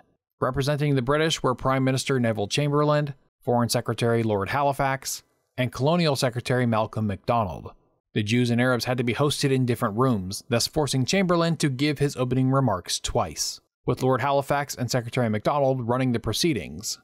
Weizmann described the conference as an atmosphere of utter futility. The Jews had representatives from the Jewish Agency and the Zionist Organization, including David Ben-Gurion and Chaim Weizmann, among others. The Arabs had a greater number of representatives, but this revealed and subsequently resulted in fractiousness of the Arab national movement. The Arab Palestinians themselves had a team consisting of Musa Alami, George Antonius, Dr. Hussein Khalidi, and the Mufti's cousin, Jamal al-Husseini, who was the nominal head of the delegation. In addition to the Palestinian representatives, the Arab states also send delegates to the conference as well, ostensibly to work with and give diplomatic weight to the Palestinians. In the first meeting between the government and the Jews, Weizmann would go on a diatribe about the British government's abandonment of the Peel Report. Do you realize, sir, that even if I were so bold as to ask for a very large figure of immigration, let me say 70,000 to 80,000 a year for the next 5 years, it would scarcely affect 5% of the people who are doomed to destruction. People like all of us who sit here in these magnificent surroundings, doomed to destruction. If Moses had chosen to bring us to America, our problem would have been easy. But he did not choose to do so, and he is not here to discuss it. I believe you have become great because your work and your policy has been inspired by the book which we have produced in Palestine. From you, who have carried the ideas of justice, fairness, and a good government into the remote corners of the globe, from you who have taken upon yourselves the white man's burden, I claim, and I believe I have the right to claim, with all respect and humility, that you should do justice to my people in this dark hour. MacDonald would meet with the Arabs the next day, and Jamal Husseini would make their opening statement. The Arabs believed that their case was one of self-evident justice. It rests on the natural right of a people to remain in undisturbed possession of their country. Nothing in common with anti-Semitism. It was not inspired by any hostility to the British people or to any other people. It was the case of a population, by nature peaceful and hospitable, trying to preserve the integrity of their country and to prevent the land to which they were deeply attached from being forcibly converted into a national home for another people. After this, Jamal repeated the Arabs' three demands: abandon the Balfour Declaration, ban all Jewish immigration and land sales, and establish an independent Arab state. When MacDonald told the Arab delegation that he would deliver their remarks to the Jews, Jamal replied, "As a matter of fact, we would like to ignore the existence of the other conference as far as possible." This was, as the kids today would put it, saying the quiet part out loud, to which George Antonius intervened, saying, "I think what our president meant was that we did not see the necessity of conferring with the Jewish delegation on the subject of our statement because we consider that this is a statement made to you and to nobody else." In a letter to his sisters, Chamberlain described the Arabs as so completely intransigent and shows such an extremist spirit that I doubt the possibility of an agreement. In that case, we shall just have to impose the settlement we have worked out ourselves. At the start of the third week, MacDonald was able to get the reps from the Arab states to meet with the Jews, but only if the talks were unofficial. The Egyptian official spoke favorably of the Jews in Egypt, but stated that there were already enough Jews in Palestine. Ben-Gurion argued that the Jews were a legitimate presence in Palestine from time immemorial, to which the Egyptian quipped that the Arabs then had a claim to Spain. Nurdiside, back in power in Iraq, had strong negative feelings toward the Jewish delegation, due to his government being Pan-Arabist and desiring territorial expansion toward the Mediterranean, favoring a union of Iraq, Syria, Jordan, and Palestine. Chamberlain would write, "I see no light. The Jews, as far as I can judge, are behaving admirably and most reasonable and pathetically patient in the face of brutal realities. The Arabs, on the other hand, are intransigent, unfair, prejudiced, and unreliable." During the late stages of the conference, the Colonial Office accidentally delivered a letter to Weizmann that was supposed to go to the Arab delegation, which outlined the final provisions of the White Paper. It called for an Arab state within Palestine in 5 years, limited Jewish immigration during these 5 years, and none after without Arab approval. The letter would be discovered by the press around the time Hitler was invading Czechoslovakia. Egyptian newspapers reported that independence for Palestine was imminent, triggering marches in the streets, cheering Chamberlain and the Mufti. The Jewish delegation nearly walked out of the conference. The London conference was portrayed by Jewish newspapers as a replay of the Munich Agreement, with the Jews being sacrificed to the Arabs, leading to a new wave of Irgun attacks across Palestine. The conference was reconvened in March, at which point Jamal Husseini demanded a concrete timetable for independence, to which MacDonald said that the British were already making significant concessions, and that the Jews, as nearly a third of the population, needed safeguards to compensate for all the restrictions being placed on them. Jamal retorted that the Jews were aggressive by nature and that it was the Arabs who needed protection from them. Cease to treat the Jews as spoiled children. Even God had failed to satisfy them, and how could Mr. MacDonald or Mr. Chamberlain? The writing seemed to be on the wall for the Zionist project. Dr. Khalil asked if Britain's obligation to create a Jewish national home would be formally ended after the transitional period, to which MacDonald replied yes. This was a revolutionary change in British policy, a reversal of policy on the most important question. The Jews would not be able to count on British support in the matter of which was most important to them. It was the view of His Majesty's government that this should have the effect of making the Jews anxious at least to get cooperation with the Arab majority. MacDonald's final proposal called for an independent Palestine, but one that was not explicitly Arab or Jewish. The British would begin to gradually incorporate more Arabs into the government as well as into higher offices within it. The Jews would be restricted to being just 1/3 of the population at most, and no more than 75,000 could immigrate to Palestine over the next 5 years, after which all Jewish immigration would be halted. A legislature with proportional representation would have control over immigration policy after independence. The Jewish delegation rejected the proposal. The Jewish delegation, having carefully considered the proposals communicated to them by His Majesty's government on March 15, 1939, regret that they are unable to accept them as a basis for agreement and decide accordingly to dissolve. Weizmann and Ben-Gurion refused to attend the reading of the final proposal, leaving Moshe Sharet to attend by himself. Afterwards, they went to the next room for tea, at which point Sharet asked MacDonald, "Are we going to the Last Supper?" The day after the conference ended, the Nazis invaded Czechoslovakia, violating the Munich Agreement. When the cabinet met to discuss it the next day, MacDonald's proposal for Palestine was approved as well. The Arabs rejected the plan because the proposed independent Palestine was not an explicitly Arab state that would immediately halt all Jewish immigration and land sales. The Arabs, not trusting the British, wanted all of their demands immediately because they feared any delay would be used as an excuse to change the deal. The plan also included a veto on independence for the Jews, in case they felt their rights were in danger. Now, despite the ongoing political negotiations, violence did not stop in Palestine. Arab rebels continued to attack Jewish communities, while Jewish vigilantes retaliated with equally indiscriminate attacks, all the while the British continued to practice collective punishment. And although the Mufti and the Arab Higher Committee acted like the Arabs of Palestine were a united front, the facade was undermined by an ongoing Palestinian civil war. Many rebel leaders claimed to be the commander-in-chief of the rebellion. The two biggest were Abd al-Rahman al-Hajj Muhammad and Araf Abd al-Razik. Abd al-Rahman had a reputation as incorruptible by avoiding intra-Arab score settling and ignoring orders from the Mufti when he was called to extort or execute Arabs. Abd al-Razik was a Mufti loyalist who did extort and execute Arabs in order to obtain contributions from Arab villages, and in the process he would line his own pockets. In September of 1939, the two met near Ramallah to form a united front, calling it the Bureau of the Arab Revolt. Despite this, they continued to operate relatively independently. In addition to the fight between the moderates and radicals, a divide was also growing between the peasants and the traditional leaders. Arabs began to abandon the Tarbush for the Kafia, because the former was associated with Arab elites. The rebel bands pressured and coerced the Arab populace to ignore and disregard all institutions of the Mandate government, replacing them with their own. Those that didn't cooperate with the rebels were subject to fines, exile, torture, and death. In April of 1939, Abd al-Rahman al-Hajj Muhammad met with the Central Committee for National Jihad in Damascus to meet with the Mufti's acolytes, and issued an ultimatum to stop their assassination of fellow Arabs, or he would quit the rebellion. The Mufti was also opposed by Fakhri Nashashibi, who published an open letter titled "A Voice from the Tombs of Arab Palestine," calling out the Mufti for using his position to settle old scores, and for intimidating any opponent into silence. He told foreign journalists in Jerusalem, "One day every Arab in Palestine will be able to speak freely, but not if the Mufti is allowed to return."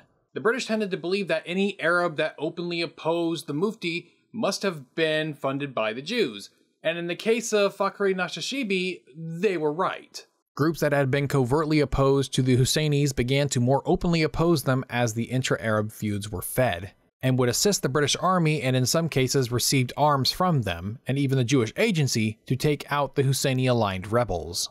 In April, Abd al-Rahman's rival, Abd al-Razik, surrendered to French authorities along the border with Syria, and Yusuf Abu Dora was captured by British soldiers in July and sent to Jordan for trial. By the summer of 1939, the revolt was effectively over.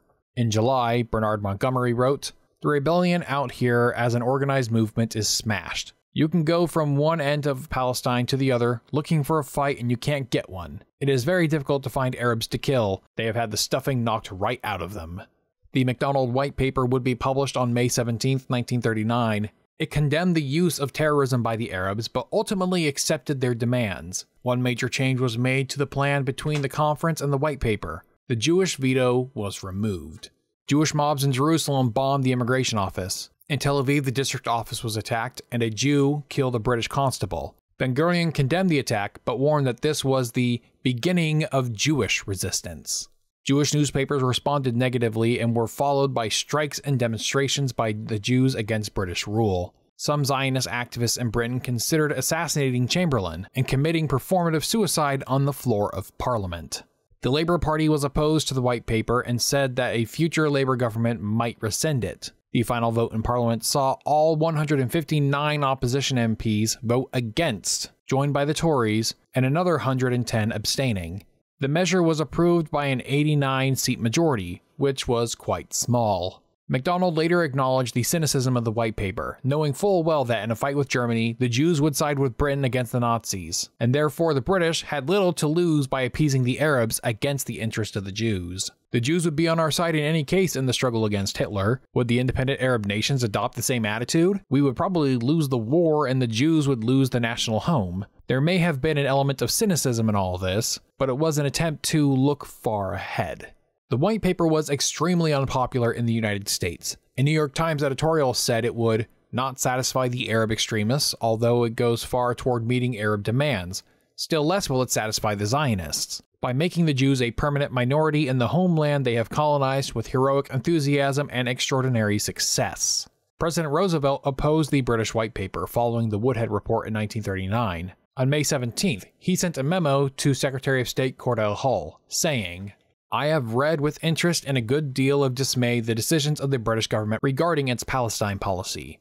I do not believe that the British are wholly correct in saying that the framers of the Palestine Mandate could not have intended that Palestine should be converted into a Jewish state against the will of the Arab population of the country. My recollection is that this way of putting it is deceptive for the reason that while the Palestine Mandate undoubtedly did not intend to take away the right of citizenship and of taking part in the government on the part of the Arab population, it nevertheless did intend to convert Palestine into a Jewish home, which might become preponderantly Jewish within a comparatively short time. Certainly that was the impression that was given to the whole world at the time of the mandate. The statement on your page 6, paragraph 2, quoting the White Paper of 1933, bears out my contention. Frankly, I do not see how the British government reads into the original mandate or into the White Paper of 1922 any policy that would limit Jewish immigration." The contents of the memo were informally mentioned to Lord Halifax by Ambassador Kennedy on May 23, 1939. The Zionist executive in Jerusalem published a statement in response. The pioneers of the land of Israel, who for 3 generations have shown their ability to revitalize a barren land, will display their courage in defending immigration, the national home, and the freedom of the Jewish people. Ben-Gurion adopted a new creed. We are faced, in the age of Hitler, with the necessity of combative Zionism. The Jewish Agency would begin investing more into the Haganah, expanding settlements and increasing immigration, legal or otherwise. The war now is over the Jews who are not in the land. An immigration war. The Palestinian newspaper owner in Jaffa, Yusuf Hanna, would write to Joseph Levy of the New York Times. The Jews may have a case, and a strong one too, but their case is one based on humanity and official documents and promises. Nonsensical considerations in a period of crude realism. There is not an Arab who wants to see himself ruled by the Jews, but there is not also an Arab with sense who wants to see himself ruled by assassins. The Arab Higher Committee met in Beirut to discuss the White Paper. The head of the PR office in London would say, "The morale was high, and the expectation for a brighter future was higher, but this sweet dream did not last long. The discussion became more strained as some of us began to realize that Haj Amin was not in favor of accepting the White Paper.